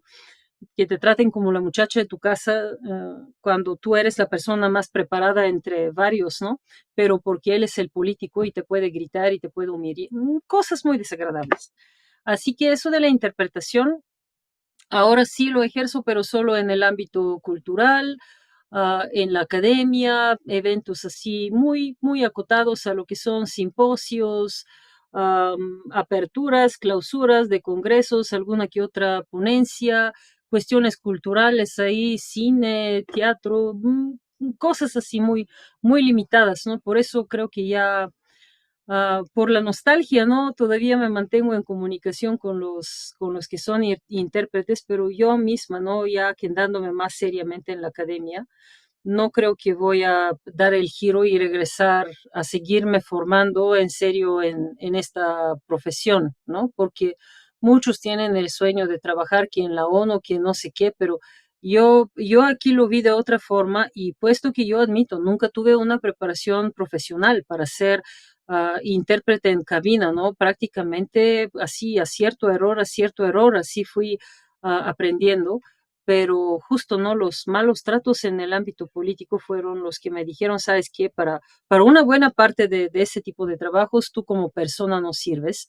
Entonces, ahí donde el ambiente es más ameno, alegre, amable, el medio empresarial, ¿no? Los empresarios suelen saber lo que quieren y no ven ningún sentido en insultarte y humillarte. Con ellos sí, se puede trabajar creo que bien y con una claridad, pero con los políticos no. Entonces, de ahí empecé como a un poco a retirarme y ya fue clave esta estancia en Nanjing, ¿no? Ahí ya por fin, un solo año me dediqué exclusivamente a la investigación doctoral que aquí en México nunca hice porque tuve que estar sobreviviendo, ¿no? ¿Cómo se hace doctorado con 5,000 pesos? Pues no se hace, ¿no? O sea, tú tienes que estar trabajando y te distraes a cada rato y te cansas y yo vivía en lugares pésimos que me enfermaron, gastritis crónica, sinusitis crónica. Fueron años muy difíciles hasta este año en Nanjing y yo pensé que todo el mundo se va a olvidar de mí, voy a regresar y voy a escribir felizmente la tesis. No, regresé acá y empezaron de las empresas, qué bueno que regresaste. Yo así como, híjole, ¿en serio se acuerdan de mí todavía? Que Amtrak, que Altec y varios más con quienes colaboraba, felices de que yo regresé, pero en aquel momento empecé a colaborar con el PUEA, el Programa Universitario de Estudios sobre Asia y África, y poco después empecé a dar clases en la ENALT, ¿no? Entonces, entre 2018 y 19, la UNAM dijo, jojo, bienvenida, ¿no? Y me apapachó y dije, no, aquí, esto es, como te dije, ¿no? En el inicio, el sueño que no me atreví a soñar. Y dije, a esto sí le voy con todo, ¿no? Y sí, dediqué enorme parte todo mi quehacer, ¿no? Se centró en torno a la UNAM. Y en cuanto, porque yo creo que regresaríamos ahorita a la UNAM, pero también a agotar el caso con los libros, ¿no? La traducción literaria la voy a hacer hasta que me muera. Todavía no he traducido muchos libros como tales. Yo he traducido muchas cosas, ¿no? Tengo muchas participaciones en antologías, tengo muchas cosas publicadas en revistas, impresas en línea, muchas cosas, ¿no? He hecho muchas y muy diversas cosas como traducción literaria, incluso entre chino y búlgaro, búlgaro y español. Un cuento muy bonito de una autora que se llama Zdravka Eftimova, muy buena escritora búlgara. Luego un chileno lo traduje al búlgaro todo un poemario, un chileno italiano, perdón, es argentino-italiano que vive y trabaja en Chile y tiene una de las mejores editoriales de poesía. Con él publiqué un chino y luego a él mismo lo traduje y se publicó en Bulgaria y él muy feliz, ¿no? De que se le hizo estar presente en un país no europeo, aunque sea muy chiquito, ¿no? En una lengua tan rara. Así que realmente eso de la traducción literaria va en gran parte chino clásico y chino moderno hacia el español, ¿no? Pero sí hay otras combinaciones, ¿no? He hecho chino clásico búlgaro, chino moderno búlgaro. Así que sí, de verdad, en este campo hago muchas cosas, pero muchos libros no son. Y los libros que tengo, la enorme parte, excepto las tres que tengo en la UNAM, los otros justo se están publicando más en Argentina y en Chile. Ahí es donde más apertura hay, creo, hacia la literatura. Así que sí, o sea, traducciones muchas, pero sobre todo se me hace en el sur del continente y como libros, ¿no? Como único traductor, creo que ya son unos, ¿qué? 7. Se me acaba de publicar un muy buen poeta, justo de Nanjing, se llama Han Dun. Es este famoso poeta que es cineasta, dramaturgo y qué es lo que no es, y tiene esa famosa frase de que la poesía termina con el lenguaje. Es decir, en el momento que empiezas a explicar cosas y a expresar cosas, se acabó la poesía. Él es de esta corriente de la poesía del habla, de una poesía más cotidiana, muy humana, y traduje una antología de 130 poemas de él, y la verdad, quiero llorar que en México no sé si es posible encontrarle la oportunidad de publicarla porque él es grande, ¿no? Y ahorita me están mandando 30 ejemplares desde Argentina, así que más allá están mis libros, ¿no? Sobre todo poesía contemporánea y otras cosas. Y un poco de cuento también contemporáneo. Por ejemplo, aparte de trabajar en la UNAM, ¿eres como independiente con editoriales diferentes o por medio de Ujú, la UNAM consigues este tipo de proyectos? Digo, porque las personas que quieren aprender a estudiar el idioma chino o que saben otros idiomas, ¿cómo le harían para poder empezar en este camino? Porque tú ya tienes un camino muy avanzado y como todos los grandes maestros, pues se hace fácil, lo dices muy fácil porque pues ya estás muy familiarizada con el tema. Este, pero me refiero a las personas que están empezando o que desean y tienen el sueño de ser un traductor. ¿Qué les aconsejas que podrían hacer? ¿Qué, qué, este, ¿Qué consejo les puedes dar? ¿Qué sugerencias les puedes dar? Y, por ejemplo, el ENAD, ¿qué es el ENAD? ¿Qué se estudia? Si ahí puede ser para ellos el primer paso para lograr ser un traductor de primera categoría, etcétera. ¿Tú qué opinas al respecto? Y empecemos de atrás para adelante. La licenciatura en la ENALT, espero que un día haya también y maestría.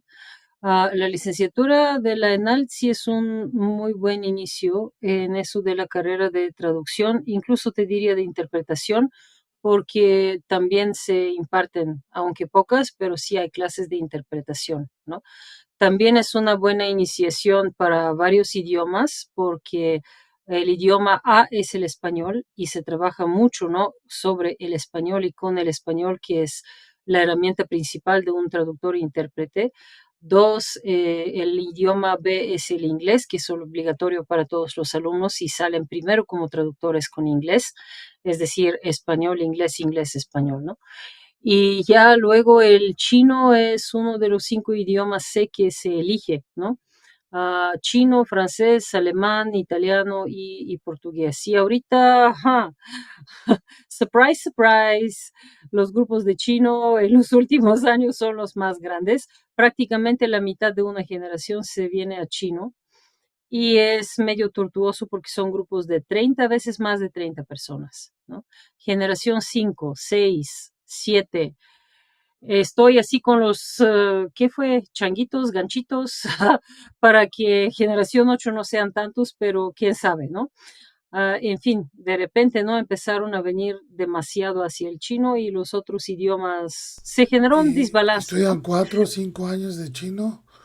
¿O cómo? Son 6 semestres de lengua china a partir del segundo hasta el séptimo semestre, porque es una carrera de 9 semestres. Entonces, del segundo al séptimo, 6 semestres seguidos de chino. Después, a partir del cuarto semestre, es decir, cuando ya han estudiado 2 semestres de chino, ahí es donde empiezan los talleres de traducción, que son, digamos, mi quehacer principal. Porque ahorita ya no me queda tiempo para clases de chino. Espero regresar a esto en algún momento, pero ahorita sí me encargo de la mayoría de las clases de traducción. Entonces ahí empiezan los talleres que del cuarto al séptimo semestre son 4, de textos generales, de textos de ciencias sociales y humanidades, luego literarios y luego especializados. Luego se da un pequeño, unos dicen descanso, yo digo vacío, porque en octavo semestre no tienen nada con lo que es el idioma C. y esto genera una interrupción que les resulta contraproducente a los propios alumnos.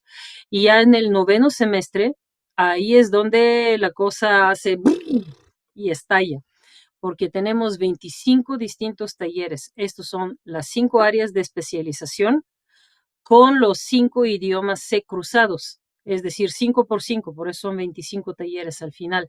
Los 5 idiomas C y las 5 áreas de especialización son audiovisual, literario, la audiovisual es siempre la más solicitada y literario siempre la menos, técnico científico, jurídico y relaciones internacionales, ¿no? Pero también Entonces, como licenciatura en traductor de chino o cómo. no, es licenciatura en traducción con tal perfil. Primero viene el perfil que has elegido, si vas a ser traductor audiovisual o literario o técnico científico. Y te digo, en primer lugar eres con inglés porque esto es el idioma B y luego en segundo lugar es el idioma C, ¿no? De elección que es el chino, ¿no? Pero en primer lugar es la especialidad que tú eliges, ¿no? Esto es el área de profundización, lo llamamos. Así que esto es lo primordial para ellos, en qué se especializan. Y aquí va aunado primer consejo. Uno tiene que elegir, así como con China, cuando decides estudiarla, investigarla, tienes que elegir, como decía mi amiga budóloga, tienes que elegirte un muy fino y delgado pedacito del pastel, ¿no? Tienes que dedicarte a algo muy concreto, porque investigar China o investigar la historia de China o la literatura china, eso son investigar el Tyrannosaurus Rex, ¿no? O sea, no, investigas la uña, la punta de la uña del Tyrannosaurus Rex, ¿no? Entonces tienes que ser muy concreto cuando de China se trata. Y lo mismo es con la traducción, tienes que elegir en qué especializarte y esto es una cosa muy buena de nuestra licenciatura que prácticamente te obliga, así está construida, tú tienes que elegir en qué te vas formando. No puedes ser traductor, intérprete de todo, tienes que tener un perfil, ¿no? Tienes que un poco irte descubriendo, incluso a nivel licenciatura, ¿no? ¿Qué es lo que más te late? ¿Quieres ser un perito o quieres justo ser como nuestro amigo en común Alonso, ¿no? Quien afortunadamente vino a dar la clase de relaciones internacionales justo de noveno semestre. Yo creo que es quizás en este momento será una de las personas más indicadas, si no la más indicada, ¿no? Tiene una muy amplia experiencia en traducción, interpretación simultánea, consecutiva, todo. Conoce el ámbito y político y empresarial, así que creo que los chavos están chavos y chavas, ¿no? Muy felices y aprenden muchísimo con él, están súper contentos. Otro maestro que es más maestro de idioma, pero tiene un perfil técnico también, biólogo, Octavio Padilla, o un tocayo tuyo, él da el técnico científico, ¿no? Porque la verdad, o sea, en un inicio a mí me tocó así, tú lo tienes que dar todo. No, yo no soy especialista en todo. Entonces ahorita para los de noveno semestre me dedico justo a los de literario, audiovisual, que es otro gran amor, que me encanta traducir películas, ¿no? Y realmente aprendí a hacerlo profesionalmente aquí en México con otro maestro de la licenciatura con quien tomé cursos en 2015-16 por fuera, mucho antes de que yo llegue a la ENALT y no existía la licenciatura y no éramos colegas, Luis Rubén González. Con él aprendí a subtitular profesionalmente y traducía películas para el Festival de Cine Chino en Bulgaria, del Instituto Confucio de la Universidad de Sofía, como unos 5 años consecutivos y traducía películas del chino al búlgaro, pero aprendí cómo se hace aquí en México. Así que te digo, eso de la traducción, interpretación, ¿no? No solo vive en distintas formas, sino en muy múltiples y muy distintas direcciones, ¿no? Y los aprendizajes a veces vienen en otro idioma, ¿no? Por ejemplo, la sinología la estudié en Bulgaria, en búlgaro, pero la ejerzo aquí en México. Así que la verdad que ahorita no hay, no sé si es saludable, pero una tremenda globalización en mi cabeza. Así se desarrollaron las cosas, ¿no? Un planeta, ¿no? Globalizado en mi cabeza y los idiomas van así como vectores en todos, con que cumplas la tarea, con que hagas el trabajo, ¿no? Pero sí tienes que elegir muy bien tus trabajos y en qué te quieres desarrollar, porque la vida humana es muy finita y si quieres hacer algo relevante y sentirte bien contigo mismo, tienes que saber qué es lo que quieres hacer, ¿no? Yo ahorita gran parte de mi tiempo tengo que dedicarla a los chavos y a sus necesidades, ¿no?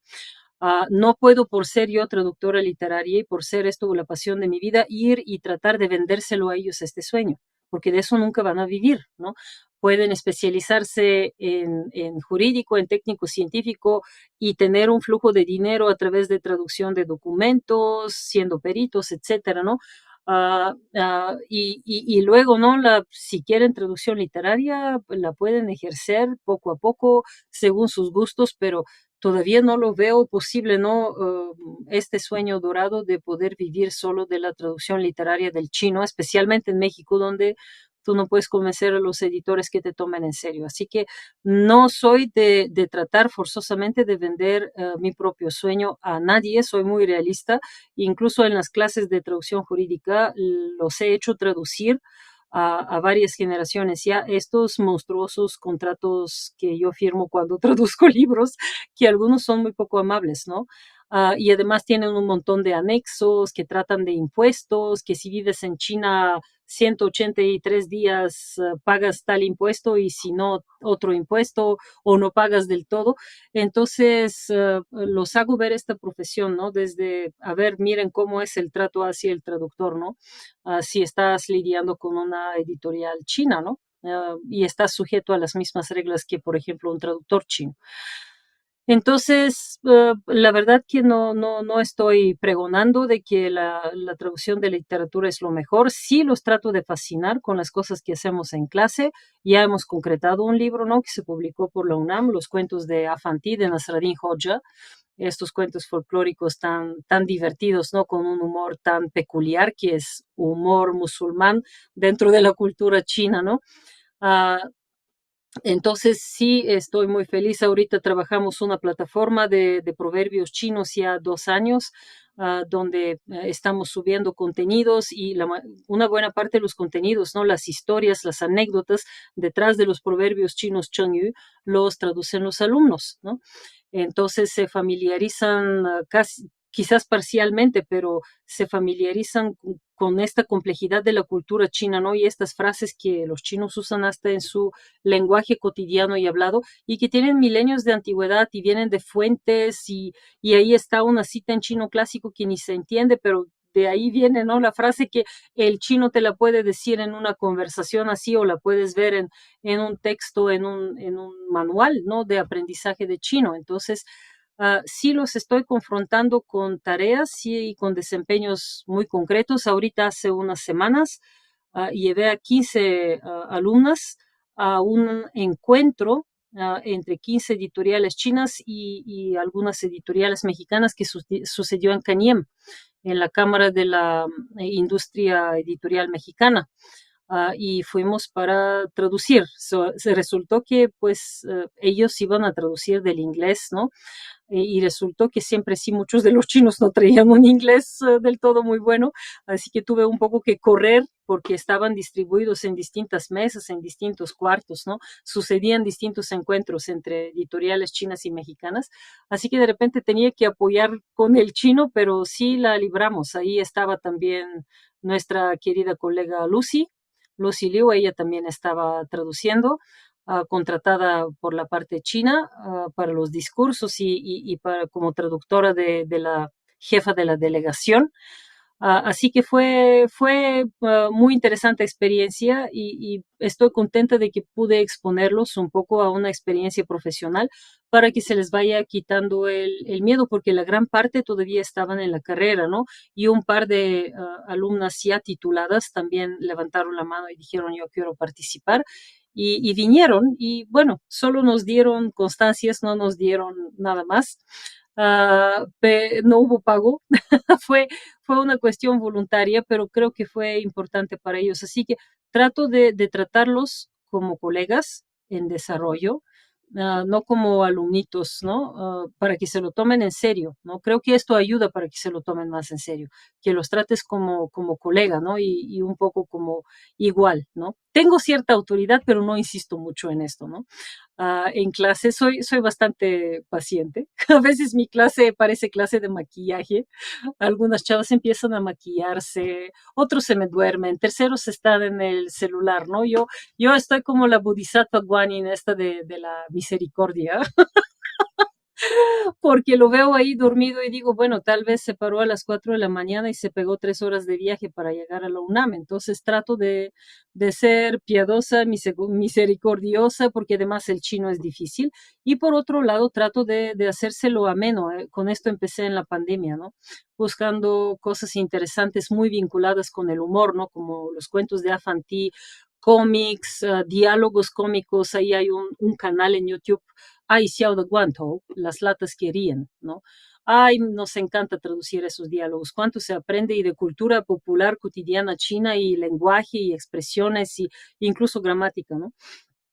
Entonces trato de que se diviertan en esos talleres, y evitar, ¿no? Que la traducción se vea como algo aburrido, sí responsable, ¿no? Que hagan su vocabulario, que hagan su traducción, que la puedan justificar, que se puedan exponer a críticas, a sugerencias de otros, ¿no? Y que se les quite también esta idea de que, uy, mi traducción es la mejor y a mí nadie me critica, ¿no? Porque no, o sea, este mito de que el traductor está solito y aislado, incluso cuando trabajas una tarea solo, puedes, ¿no? Echarle un phone a un colega, preguntar algo. Yo desde que entré a México he estado en el círculo de traductores, luego me afilié con Ametli, con la OMT.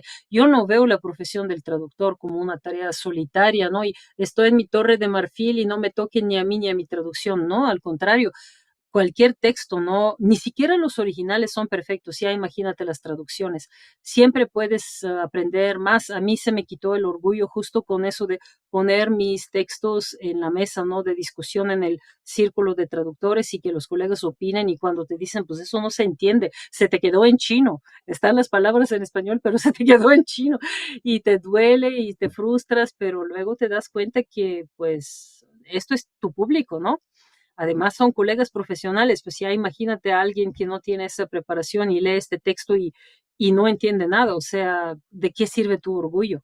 Entonces trato de transportar mis propias realidades, frustraciones, les cuento muchas cosas con mucha honestidad, los aconsejo, ¿no? Y todo el tiempo les mando en un WhatsApp común que tenemos cuestiones de becas que del HSK, porque sí tienen que ir a China. O sea, sin una estancia larga en China y como ya te dije, ¿no? Estudiar con chinos, o trabajar con chinos, no puedes llegar a este nivel del idioma donde tienes un buen dominio para ser un eficiente traductor. Simplemente con solo aprobar el HSK 6 o según el nuevo HSK el 9, ¿no?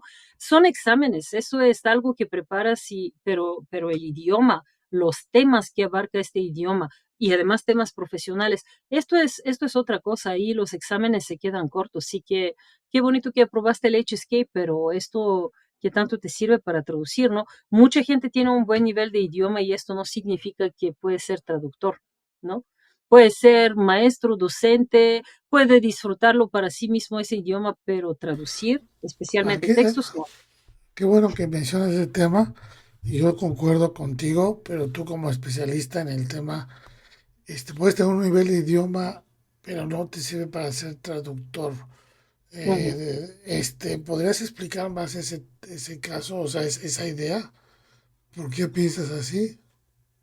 Pues la verdad, te digo, mucha gente, ves, y en la UNAM es así, y en los institutos Confucios es así, mucha gente se acerca al chino, ¿no? Por el interés hacia la cultura, ¿no? Creo que es un idioma que más bien primero atrapa su cultura y luego, ¿no? La gente se acerca al idioma y ahí se espanta, se frustra, permanece un semestre, 2 semestres, 4, llega a un nivel HCK 3, 4, ¿no? Aprueba los exámenes, pero entre eso de tener un dominio entre promedio y muy bueno de un idioma y sentarte a traducir textos entre dos idiomas, ¿no? Muchos se tienen que enfrentar primero con esto de que su español deja mucho que desear, ¿no? Esto es una realidad. Muchas veces por ser tu idioma nativo no significa que lo dominas bien, ¿no? Yo vi las negras cuando tuve que enseñar búlgaro a chinos. Me di cuenta que muchas cosas simplemente las sé por costumbre, no las sé explicar, ¿no? Mejor puedo explicar el español y el inglés cuando lo enseñaba a chinos, porque lo estudié con su gramática, con mucho rigor, ¿no? Como llevaban los maestros en el socialismo. Y espero todavía que lo lleven este mismo rigor, ¿no? Que te inculcaban, ¿no? Idioma, etcétera. Entonces, la verdad que es un traductor y no simplemente un conocedor de idiomas, ¿no? Y tampoco es solo, por ejemplo, un lingüista con capacidades teóricas. La traducción es algo muy práctico, ¿no? Como la interpretación. Algunos dirán que la interpretación es más exigente porque necesita, ¿no? Una reacción, una respuesta más rápida. Yo siempre sí creo que la traducción, a pesar de que no tienes tiempo, pero muchas veces pueden ser tiempos muy cortos, así que también puede exigir de ti primero una experiencia ya acumulada y una muy rápida respuesta para que puedas rendir una traducción escrita en poco tiempo. Pero sí, aquí tú tienes que establecer una comunicación entre dos idiomas. No hay nada más eso de que, yo sé decirlo bien y sé escribir la frase muy bien y puedo leer esto y puedo leer aquello, ¿no? Y se queda solo contigo. El traductor no trabaja para sí mismo. Él no transporta palabras, no entiende contenidos, para sí mismo. Él está al servicio de una tarea y de otra gente. Entonces tiene que establecer una comunicación, sea hablada, sea escrita, y está al servicio de otro y en la mejor, en la mayoría de los casos de otros, ¿no? En contextos más complejos, ¿no? Porque tal vez una empresa te paga la traducción de un texto o una editorial, pero esto lo va a leer mucha gente.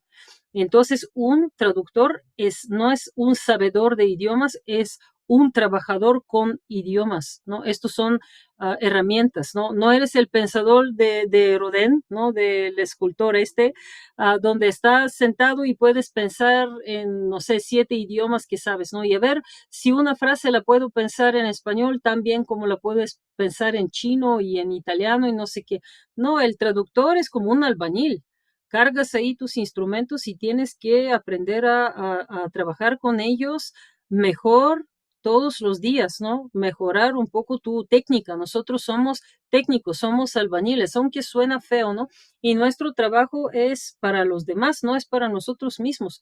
No estamos como un creador de literatura o algo así con nuestros propios pensamientos. No, no existe eso. Nuestra labor va dedicada a otros. Por eso tenemos que hacer un trabajo profesional, hacerlo bien, de manera satisfactoria y quizás no sé, tal vez incluso mitigar, ¿no? Por ejemplo, se te ocurre decirlo en alguna interpretación, ¿no? Se te ocurre algo de todo lo que se está conversando, decirlo de una manera muy pintoresca, muy alboresca, ¿no? Por ejemplo, decir México es un desmadre lírico, no lo puedes decir, ¿no? Está en la punta de la lengua, pero tienes que mitigar tus propios sentimientos porque ahí sirves, ¿no? A otras personas y estas otras personas, ¿no? Tú no puedes, tú las vas a confundir si tratas de hablarles con humor, si tratas de hablarles con albures, si tratas de insertar una ocurrencia tuya, ¿no? Que por muy bonita que te parezca, no conviene a la situación. Esto es otra faceta de la traducción, ¿no? El idioma por ti mismo lo puedes usar como sea, como puedas, en muy distintas situaciones, pero la traducción es un trabajo, ¿no? Y tienes que hacer ese trabajo. Excelente. Está muy bien. Yo también considero que necesitas conocer algo de cultura para poder leer entre líneas, ¿no? Y poder traducir entre líneas. Eh, Sabes, yo no sé esto de las entrelíneas. Hay literatura y literatura, ¿no? En los textos técnicos, en los textos jurídicos, hay bastante precisión. Ahí no hay entre líneas. En la literatura china contemporánea, clásica, que me ha tocado traducir, te puedo decir que esto de las entrelíneas, incluso en la poesía, mm, no sucede tanto, ¿no? Sí me he encontrado con cosas así justo de entre líneas. Me he topado con cosas absolutamente intraducibles, ¿no? Que solo te estás mordiendo la uña y dices, híjole, y ahorita cómo esto se lo explico a un lector hispanohablante, no hay manera, ¿no? Me he topado con cosas que no pueden tener traducción por la misma forma del idioma chino, que es muy visual, ¿no? No hay manera de, cuando tú lees el chino y ves los caracteres y sabes cómo se llama, deshebrarlos, ¿no? Ver sus distintas partes y ver cómo el mismo carácter, el chino te ofrece muchos niveles de lectura, ¿no? De la frase, de la palabra bisílaba, el propio carácter, ¿no? No puedes esto rehacerlo exitosamente en ningún otro idioma, porque no son idiomas visuales, ¿no? Son idiomas de letras y de sílabas, pero no manejan este componente visual que maneja el chino. Entonces, ahí sí hay cosas que se quedan no solo entre líneas, sino del todo, no entran ni entre las líneas, no tienes manera de traducirlas, ¿no?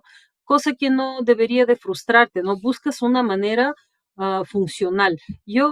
Quizás algunos se decepcionarían, ¿no? Y dirían, ay, traductora literaria, pero está en práctica. Sí, incluso en la traducción literaria, como tienes que reproducir la voz de un otro, ¿no? Como que tienes que tratar de suprimir este deseo de ser tú muy original, de decir las cosas mejor que el autor. Hay colegas que lo hacen esto, ¿no? Y no creo que está bien. A veces les resultan obras en español que suenan muy bien, que suenan maravilloso, pero tú luego ves el original y ves el español y dices, tú aquí hiciste otra obra. Esto de veras crees que es la voz original de este autor. Tú más bien te inspiraste en lo que él dice para decir tú algo muy impresionante y a quién estás tratando de impresionar, ¿no? Es una cuestión un poco de ego. Y yo te digo, con mucha humildad, no empecé comparando traducciones entre español y búlgaro a una edad muy joven. Vi cómo acertaban y cuánto fallaban. Por ejemplo, las traducciones del romancero gitano de Lorca. No se puede traducir Lorca.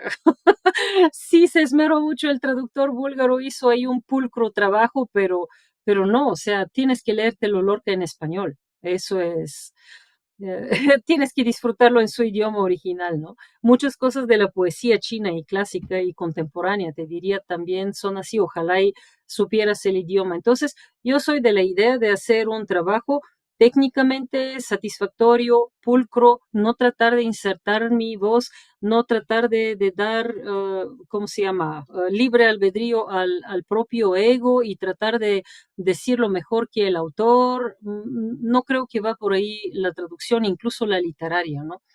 Hay gente que sí es muy aclamada porque se va más allá, ¿no? De lo que debe irse en la traducción y prácticamente crea otra obra en el otro idioma. Pero yo creo que esto como que un poco le falta el respeto al autor. Siempre sí, nosotros somos secundarios, no somos un autor, pero un segundo autor. ¿Ves que quizás solo en la traducción literaria de alguna forma se nos reconoce, aunque poco, ¿no? Pero si eres perito, si eres traductor técnico o si eres intérprete donde solo te ven cuando fallas en la interpretación, ¿no? Solo se nota que hay un intérprete si falla la interpretación. La verdad que en ninguno de los ámbitos realmente se nos da mucho crédito de plano cero, ¿no?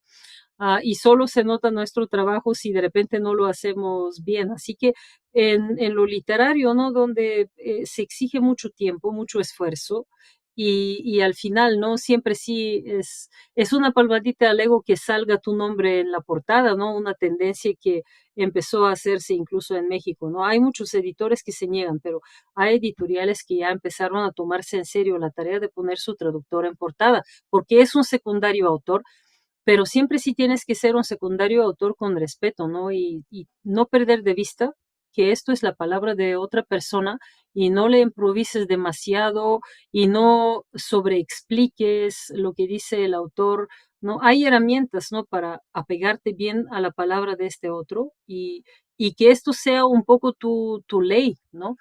No que te estés inventando leyes y que te estés basando primero en tu propia opinión, ¿no? De cómo tiene que ser el texto, ¿no? Primero, mira el texto mismo, ¿no? Entonces sí con el chino es una batalla, te digo, muy, muy desigual porque es un idioma pilar de una milenaria cultura, muy distinto, muy visual. No hay, ¿cómo se llama? No hay correspondencia si en las cosas culturales y en las cosas lingüísticas. Entonces, traducir de este idioma a cualquier otro, y especialmente si es chino clásico, ¿no? Ahí la tarea se vuelve incluso más difícil. Pero sí se puede hacer, como te digo, un trabajo técnicamente satisfactorio, pulcro, y tienes que transmitir, ¿no? Claramente un mensaje. Se te tiene que entender, ¿no? Este mexicano contemporáneo tiene que entender qué es lo que quería decir, qué es lo que sentía Levi cuando estaba conversando con la luna, ¿no? Y brindando con la luna. Tiene que sentir las cosas. Entonces, sí creo que la buena preparación en el idioma, que en el caso del chino no puedes ahorrarte eso de ir a estudiar en China. Yo creo que por muy aplicado autodidacta que seas y por mucho que estudies en el Confucio y donde sea, ¿no? Incluso nuestra licenciatura tiene sus límites. Para el chino sí tienes que ir allá, no solo para hablarlo, ¿no? Sentarte, estudiar con chinos, tener que escribir con la velocidad que ellos escriben, escribir, ¿no? No nada más ver los caracteres. Yo, mientras todavía daba clases de chino, los obligaba mucho a escribir, aunque me costaba horas y horas y horas de revisión. Imagínate, 30 personas te entregan dos, tres hojas con caracteres. A este fue un día, hasta revisarlos, ¿no? Me inventé una manera de revisar donde ponen no todo un renglón de cada carácter y yo les pongo circulito al carácter que mejor escribiste. ¿Por qué? Para que lo tomes como tu propio modelo y lo sigas replicando. Esto fue tu mejor logro en la escritura, síguete imitando a ti mismo, ¿no? Porque es muy fácil no mostrarle el carácter no escrito en máquina y esto es, no, lo que tu propia mano logró mejor, esto es lo mejor que tienes que seguir imitando, ¿no? Porque también tienen que desarrollar un estilo. Pero tú sabes muy bien que en muchas escuelas y en el Confucio, ¿no? Eso de escribir los caracteres, hay una muy grande negligencia de que este idioma durante tanto tiempo, ¿no? Fue un idioma más escrito que hablado, ¿no? O sea, toda esta cultura, todos esos documentos acumulados son un idioma escrito. Entonces, no puedes pasar por alto el hecho de que hay que escribir y comunicar con el carácter de una manera muy, muy intensa, ¿no? No puedes pasar sin la escritura y sin la comunicación con los caracteres. El chino nunca te va a entrar, ¿no? Bajo la piel si no están los caracteres, ¿no? Y esto se ejerce a diario, ¿no? Poco a poco la escritura. Entonces, y si estás en China, ¿no? Ahí un poco estás más obligado de reconocer caracteres, escribirlos, ¿no? En fin, los propios chinos ahorita creo que sufren con eso de los celulares. Muchos ya tienen dificultades luego de, ay, cómo se escribía, ¿no? Tienen la memoria de la mano, pero sí he visto chinos sufrir como no acordarse qué carácter, cómo se escribe, cuál es el radical, ¿no? Así que incluso a ellos les pasa. Esto es un idioma que se estudia lento, difícil y se olvida fácil y rápido. Es sumamente injusto, ¿no? Pero yo muchas veces digo en broma que en mi vida pasada fui chino y quién sabe qué hice, ¿no? Que hoy mi castigo es volver a aprenderlo otra vez. Qué cosas. Pues muy bien, muy buena historia, muy buenos comentarios. La verdad, estoy muy emocionado porque finalmente, después de que solamente te conocí una vez en persona, pero he escuchado mucho de ti desde hace bastantes años. Entonces sí, me voy a emocionar de conocer tu historia. Y siempre te quise hacer la pregunta, ¿eres china? ¿Eres búlgara o mexicana? ¿Y cómo llegaste a México? Entonces esto fue, Ahí voy. ¿cómo llegaste a México? Ya nos dijiste, ¿no? Pues sí, esto fue justo, el motivo concreto fue por el doctorado, los estudios, ¿no? Pero ah, lo concreto iba respaldado, ¿no? Con eso de que, vete y ahí quédate, ¿no? Según el consejo, ¿no? De estos compañeros en Wuhan mexicanos. Y te digo, fue la decisión más correcta que pude haber tomado en mi vida. justo por esta gran cantidad y diversidad de oportunidades laborales, porque justo el inicio fue, te conté, ¿no? Qué iniciación tuve en la interpretación, ¿no? La traducción consecutiva. Mi primera interpretación ahorita en cabina, sinceramente, ni me puedo acordar cómo fue. Seguramente no fue algo muy bien logrado porque en un inicio me estresaba mucho, pero la verdad la situación era así un poco, ajá, güerita, ¿tú sabes chino? Pues pásale, pásale, ahí están las chambas con chino, hazlas. Así era, porque en aquel entonces, ¿quién era? Era Liliana y tal vez un par de personas más, varios chinos nativos que creo que fallaban mucho, justo porque pensaban que por ser nativos chinos podían ser traductores, ¿no? Ahorita tenemos colegas traductores que son aquí nacidos y manejan muy bien los dos idiomas, pero en aquel momento creo que eran chinos con muy deficiente español y decepcionaban mucho y pensaban que yo sé chino y luego lo pones a traducir o a interpretar y terrible, ¿no? Sé de situaciones muy bochornosas a muy alto nivel, a nivel alto político, ¿no? Y así uno se da cuenta que justo eso de saber un idioma y eso de traducir son dos cosas distintas, ¿no? Así que sí, o sea, México me dio esta posibilidad de ejercer y por largo tiempo varios trabajos, ¿no? De traducción, de interpretación, y esto me permitió ir depurando y dándome cuenta realmente qué es lo que más me emociona y qué es lo que a, a, a quién me prefiero dedicar más, ¿no? Y ya con este gran apapacho de la UNAM, ¿no? Creo que ya mi destino está sellado, así que interpretación tal vez cada vez menos. Para literatura también me queda menos tiempo de lo que me gusta, ¿no? Pero sí, la gran parte la tengo que dedicar a esta gente que estoy formando. Es un destino muy confuciano, ¿no? Toda mi vida me di cuenta, ¿no? De que qué emocionante el budismo y el taoísmo, pero mi vida es más de un Confucio, ¿no? Apegarte a la ritualidad de eso de formar gente, y como dice Confucio, bien, ¿no? Gente completa, o de menos, si no completa, cada día más completa, o cada vez un poquito más completa que ayer, ¿no? Con formación más completa, con una actitud más positiva, ¿no? Hacia el trabajo, porque sí, el traductor necesita mantener, ¿no? El copete en alto, o sea, estar positivo, porque no ganas millones, a veces es muy, muy agobiante el trabajo, a veces nunca tienes vacación y trabajas en puentes sin vacaciones y en todo.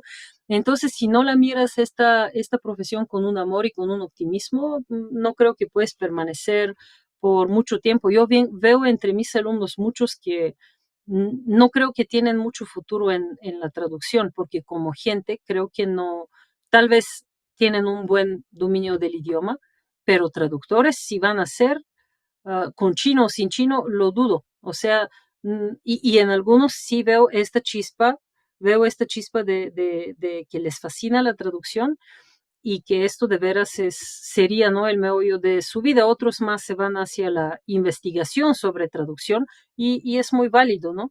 Pero justo gente que se va a clavar con los textos o con la interpretación, ¿no? Y que va a aceptar este rol de yo soy importante y esencial para transmitir el mensaje, pero soy una figura esencial secundaria. Son importantes aquellos que conversan, ¿no? Ellos son en primer lugar están ellos o el autor que traduzco está en primer lugar, ¿no?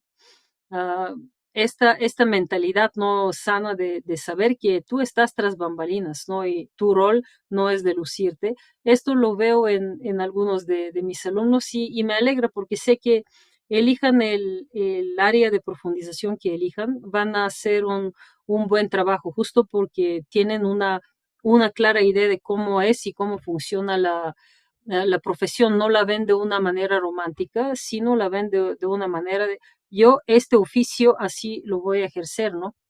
Somos como artesanos, no tenemos que, te digo, hace rato dije albañiles, digamos mejor artesanos, ¿no? Porque albañiles tal vez es muy, muy rudo, pero artesanos, ¿no? Con nuestros Pero instrumentos y con nuestras posibilidades de mejorar todos los días. así es. Bueno, también si el albañil lo dices en francés, pues se oye muy bonito, ¿no? Mason. Este, ahorita, pero bueno, ¿algo más que quieras agregar, Radina, a esta conversación tan amena? que hemos tenido. No se me ocurrió prepararles y leerles algo, eso hubiera sido bueno, ¿no? Por ejemplo, algo reciente de las cosas que he traducido, que he publicado. Déjame ver si tengo aquí algo a la mano para hacerles una breve lectura de algo, si tengo algo a la mano. Ah, bueno, aquí en una revista argentina, recién en su número 46 la pueden descargar completamente de a gratis, todo el número 46 de la revista Dang Dai, que se hace en Argentina durante bastante años ya. Hay un artículo sobre Ya y varios artículos culturales más muy interesantes, y ahí me publicaron una traducción de un cuento de Mo Yen, porque nuestro Mo Yen está cumpliendo 70 años. Y sí es un gran autor, ¿no? Tal vez muy influenciado por lo que es ¿cómo se llama? El realismo mágico latinoamericano, pero sí logra hacer de eso, ¿no? Un estilo, una voz muy característica, muy única y muy propiamente china. Así que déjame te leo algo, un pedacito de este cuento que trata de herreros, de cierta forma, otra vez, ¿no? Artesanos. A él le encantan los herreros y ha dedicado varias obras, y este cuento va sobre los herreros. Es un cuento muy hermoso que termina de una manera bastante cruda. Así que déjame ver, aquí había un extracto muy bonito, se los leo y ya los dejo, ¿no? Espero no haber aburrido. A ver, ah, han pasado muchos años y aún sueño con aquella escena bajo la gran acacia a la entrada de la aldea, donde observaba cómo se forjaba el hierro. Aquella hoz de zurdo ya había tomado forma y estaba a punto de tornarse incandescente dentro de la fragua. No, de hecho ya ardía, blanca de calor. El acero que pronto se soldaría a su brillo, a su filo, brillaba con el mismo fulgor. Tercero, esto es el nombre de un personaje, Tercero. Tercero tiraba con fuerza el fuelle, su cuerpo se balanceaba hacia adelante y hacia atrás con cada vaivén de la palanca de tracción. El viejo Han hacía firmemente con ambas manos las largas tenazas. Primero sacó la hoz de zurdo y la colocó sobre el yunque.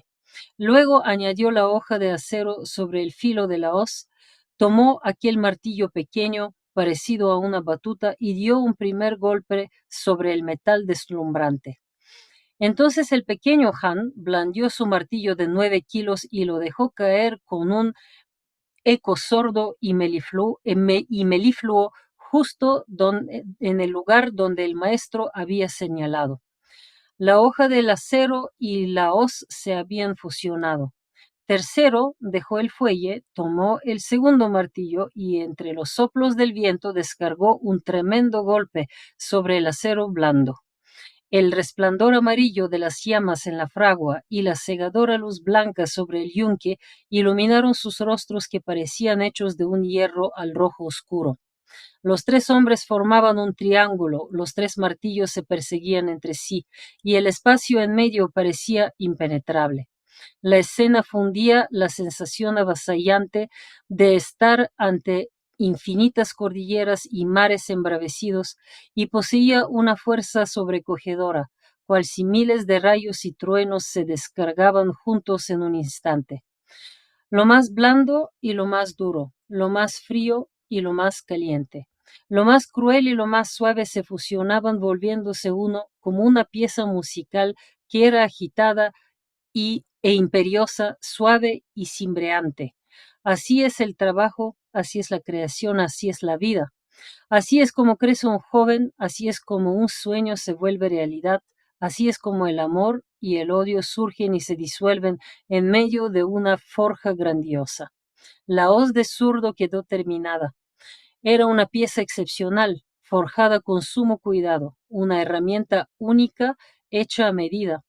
Era la máxima expresión del arte y oficio de aquellos herreros. Y ya que también hablamos, ¿no?, del arte y oficio de nosotros, ¿no? Los herreros de la palabra, ¿no? Los traductores, yo les dejo a su curiosidad de ir bajar este número de la revista y enterarse por qué es una hoz de zurdo, ¿no? cuál es la historia de esta mano zurda que tiene que sostener, ¿no? Esta hoz y por qué se elabora una hoz tan particular, ¿no? Creo que es una hermosa metáfora incluso para nuestra profesión, ¿no? De los traductores. Así que creo que con eso podemos darle un final a nuestra plática. Otra vez espero, ¿no? Con mis divagaciones entre tres continentes, varias culturas, idiomas, no haber aburrido nuestros escuchas y que puedan extraer, ¿no? De un tal vez muy desordenado y caótico y ecléctico ejemplo de vida, ¿no? Extraer alguna cosa que los emocione, ¿no?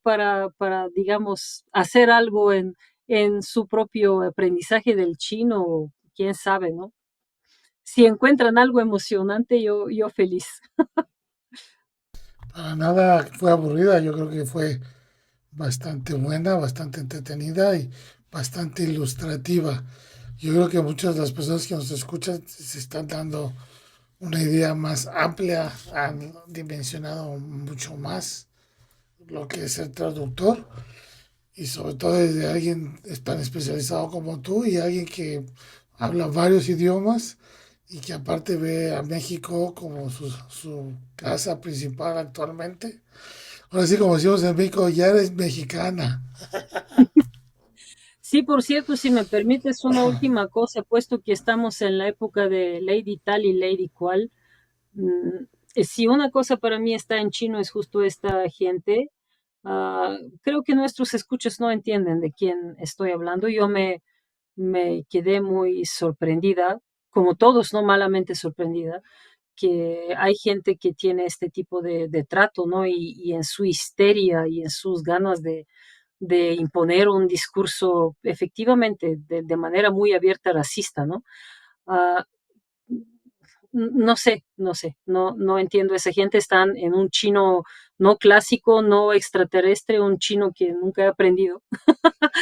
No entiendo la mentalidad de esas personas porque mi experiencia en México, incluso en los años difíciles y pobres, ¿no? Fue de mucha aceptación, de mucho apapacho, de mucho permiso de hacer conmigo, con mi vida, con mi desarrollo personal y profesional lo que yo quiera. Entonces no entiendo esta gente aferrada a sus propios estúpidos discursos, ¿no? Aprendidos quién sabe cómo y dónde, pero no en México, que creen que pueden estar aquí y comportarse de esta manera tan insultante. A mí me dolió, ¿no? Como alguien que de verdad se levanta y se duerme agradeciendo por toda la oportunidad y todo lo que me ha dado México, ¿no? Ni Bulgaria me hubiera dado oportunidades profesionales así. Dudo mucho que China me hubiera dado esta diversidad y posibilidad de desarrollarme durante 15 años hasta encontrarme dónde y en qué quiero estar y además no hacerme parte de una tan alta y tan luminosa academia como es la UNAM. Entonces, sí, la verdad hay que ignorar, ¿no? De repente sucede, ¿no? Yo creo que es una parte minúscula de la gente que está ahí, ¿no? De los extranjeros y son una gente tal vez con una mentalidad más de turista que no empatiza, que no aprecia lo que tiene estando en México y la verdad hay que darles el ignore porque entiendo que seguramente ofenden a mucha gente a su alrededor en su cotidiano desempeño, ¿no? De gritar, de insultar, de hacer teatros histéricos, ¿no? Pero ojalá no olviden, ¿no? Los mexicanos que sí estamos muchos extranjeros, que cada día más nos sentimos no mexicanos con o sin la nacionalidad, ¿no? Y que estamos agradecidos de estar aquí entre ustedes y de todo que nos ha dado tanto el país como la gente, ¿no? En estos días que estuve recorriendo Puebla y Atlisco y Cholula con mi mamá, presenciamos fácil como 4 bodas. En una nos dejaron en toda la boda ahí en la iglesia y hasta regalos nos dieron. ¿En cuántos países te puede pasar algo así, no? Que la gente con tanta naturalidad te comparta los momentos más hermosos, más significativos de su vida y te hace parte y te da la bienvenida. Así que eh, te digo, muchas veces no abro la ventana y digo, gracias que estoy aquí, me como me como unos tacos y digo, gracias que estoy aquí. Entonces, si de repente no se lucen tan mal, gente malagradecida, grosera, ¿no? Tenemos que aceptar que los hay, pero por favor no se olviden que no son la mayoría estamos felices y agradecidos, ¿no? Y apreciamos todo lo que es México y lo que son los mexicanos y todo lo que este país nos está dando, porque aquí ha habido emigraciones, no sabemos, en distintos momentos históricos, distintas personas, ¿no? Otros, algunos refugiados y otros como yo, ¿no? Fugitivos, ¿no? Que me fugué de aquí, me fugué de allá y vine acá y aquí me empecé a encontrar y cambié mucho como persona, ¿no? Y me edifiqué como profesional. Así que, porfa, no se fijen en estas personas y no crean que son representativos por la actitud o el pensar o el sentir de todos los extranjeros. Muchos estamos aquí, estamos para quedarnos y sí agradecemos y apreciamos México en todas sus dimensiones, incluso aquellas que no entendemos o de repente nos frustran, ¿no? Pero ni se nos pasa por la cabeza de pensar mal o hablar mal o de actuar de esta forma irrespetuosa como lo hacen, insisto, algunos pocos, así que son ejemplos que ameritan solo olvido, ¿no? Así, hacer así con la mano y olvidarse, ¿no? Así que, por favor, no, no piensen no mal de todos los extranjeros, porque sí, en momentos así la gente puede sentir mucha herido, ¿no? Su orgullo nacional y se entiende, ¿no? Pero siempre sí piensen que son a veces generaciones, ¿no? De gente que ha venido acá y están felices, agradecidos y no han dejado de apreciar a México. Y yo, una búlgara entre todos ellos. Qué bonitas palabras. Y sí, la verdad hay muchos extranjeros con mala actitud, pero también hay muchos con buena actitud. Y Sí, México es un país de inmigrantes y es un país muy noble cuando uno viene a hacer una vida sana y decente. Y tú eres el así es. mejor ejemplo para eso. Y si alguien te dice algo, tú diles que eres de los Altos de Jalisco. Vale, Muy pues, bien. pues aquí terminamos la entrevista. Muchísimas gracias, Radina. Y vamos a estar publicando el podcast en unas semanas. Por favor, mándamelo tus datos de contacto para ponerlos aquí al calce del video. Algunas de tus obras, por ejemplo, ahorita la liga del poema del cuento tan bonito que nos hiciste el favor de leer, para que quienes quieran leer tus traducciones y todo eso, aquí lo vamos a poner en los comentarios del video. Y bueno, pues yo creo que hasta aquí. Muchas gracias, Muchas Rodina. Al contrario, muchas gracias a ti, porque si no, no son muchos los espacios donde un emigrante y un traductor no puede hablar de sus vivencias y de su trabajo, así que siempre se agradece, ¿no? Cuando te abren la puerta. Y yo con mucho interés quiero escuchar, ¿no? Las entrevistas con los colegas, porque seguramente habrán contado experiencias también muy interesantes, ¿no? Desde la trinchera, tal vez más de intérpretes o de traductores, ¿no? De ahí donde yo voy de salida, otros están permanentemente insertados, y que sí me interesaría mucho escucharlos. Así que gracias que haces este esfuerzo. Muchísimas gracias y ahora sí, nos vemos pronto. Hasta luego.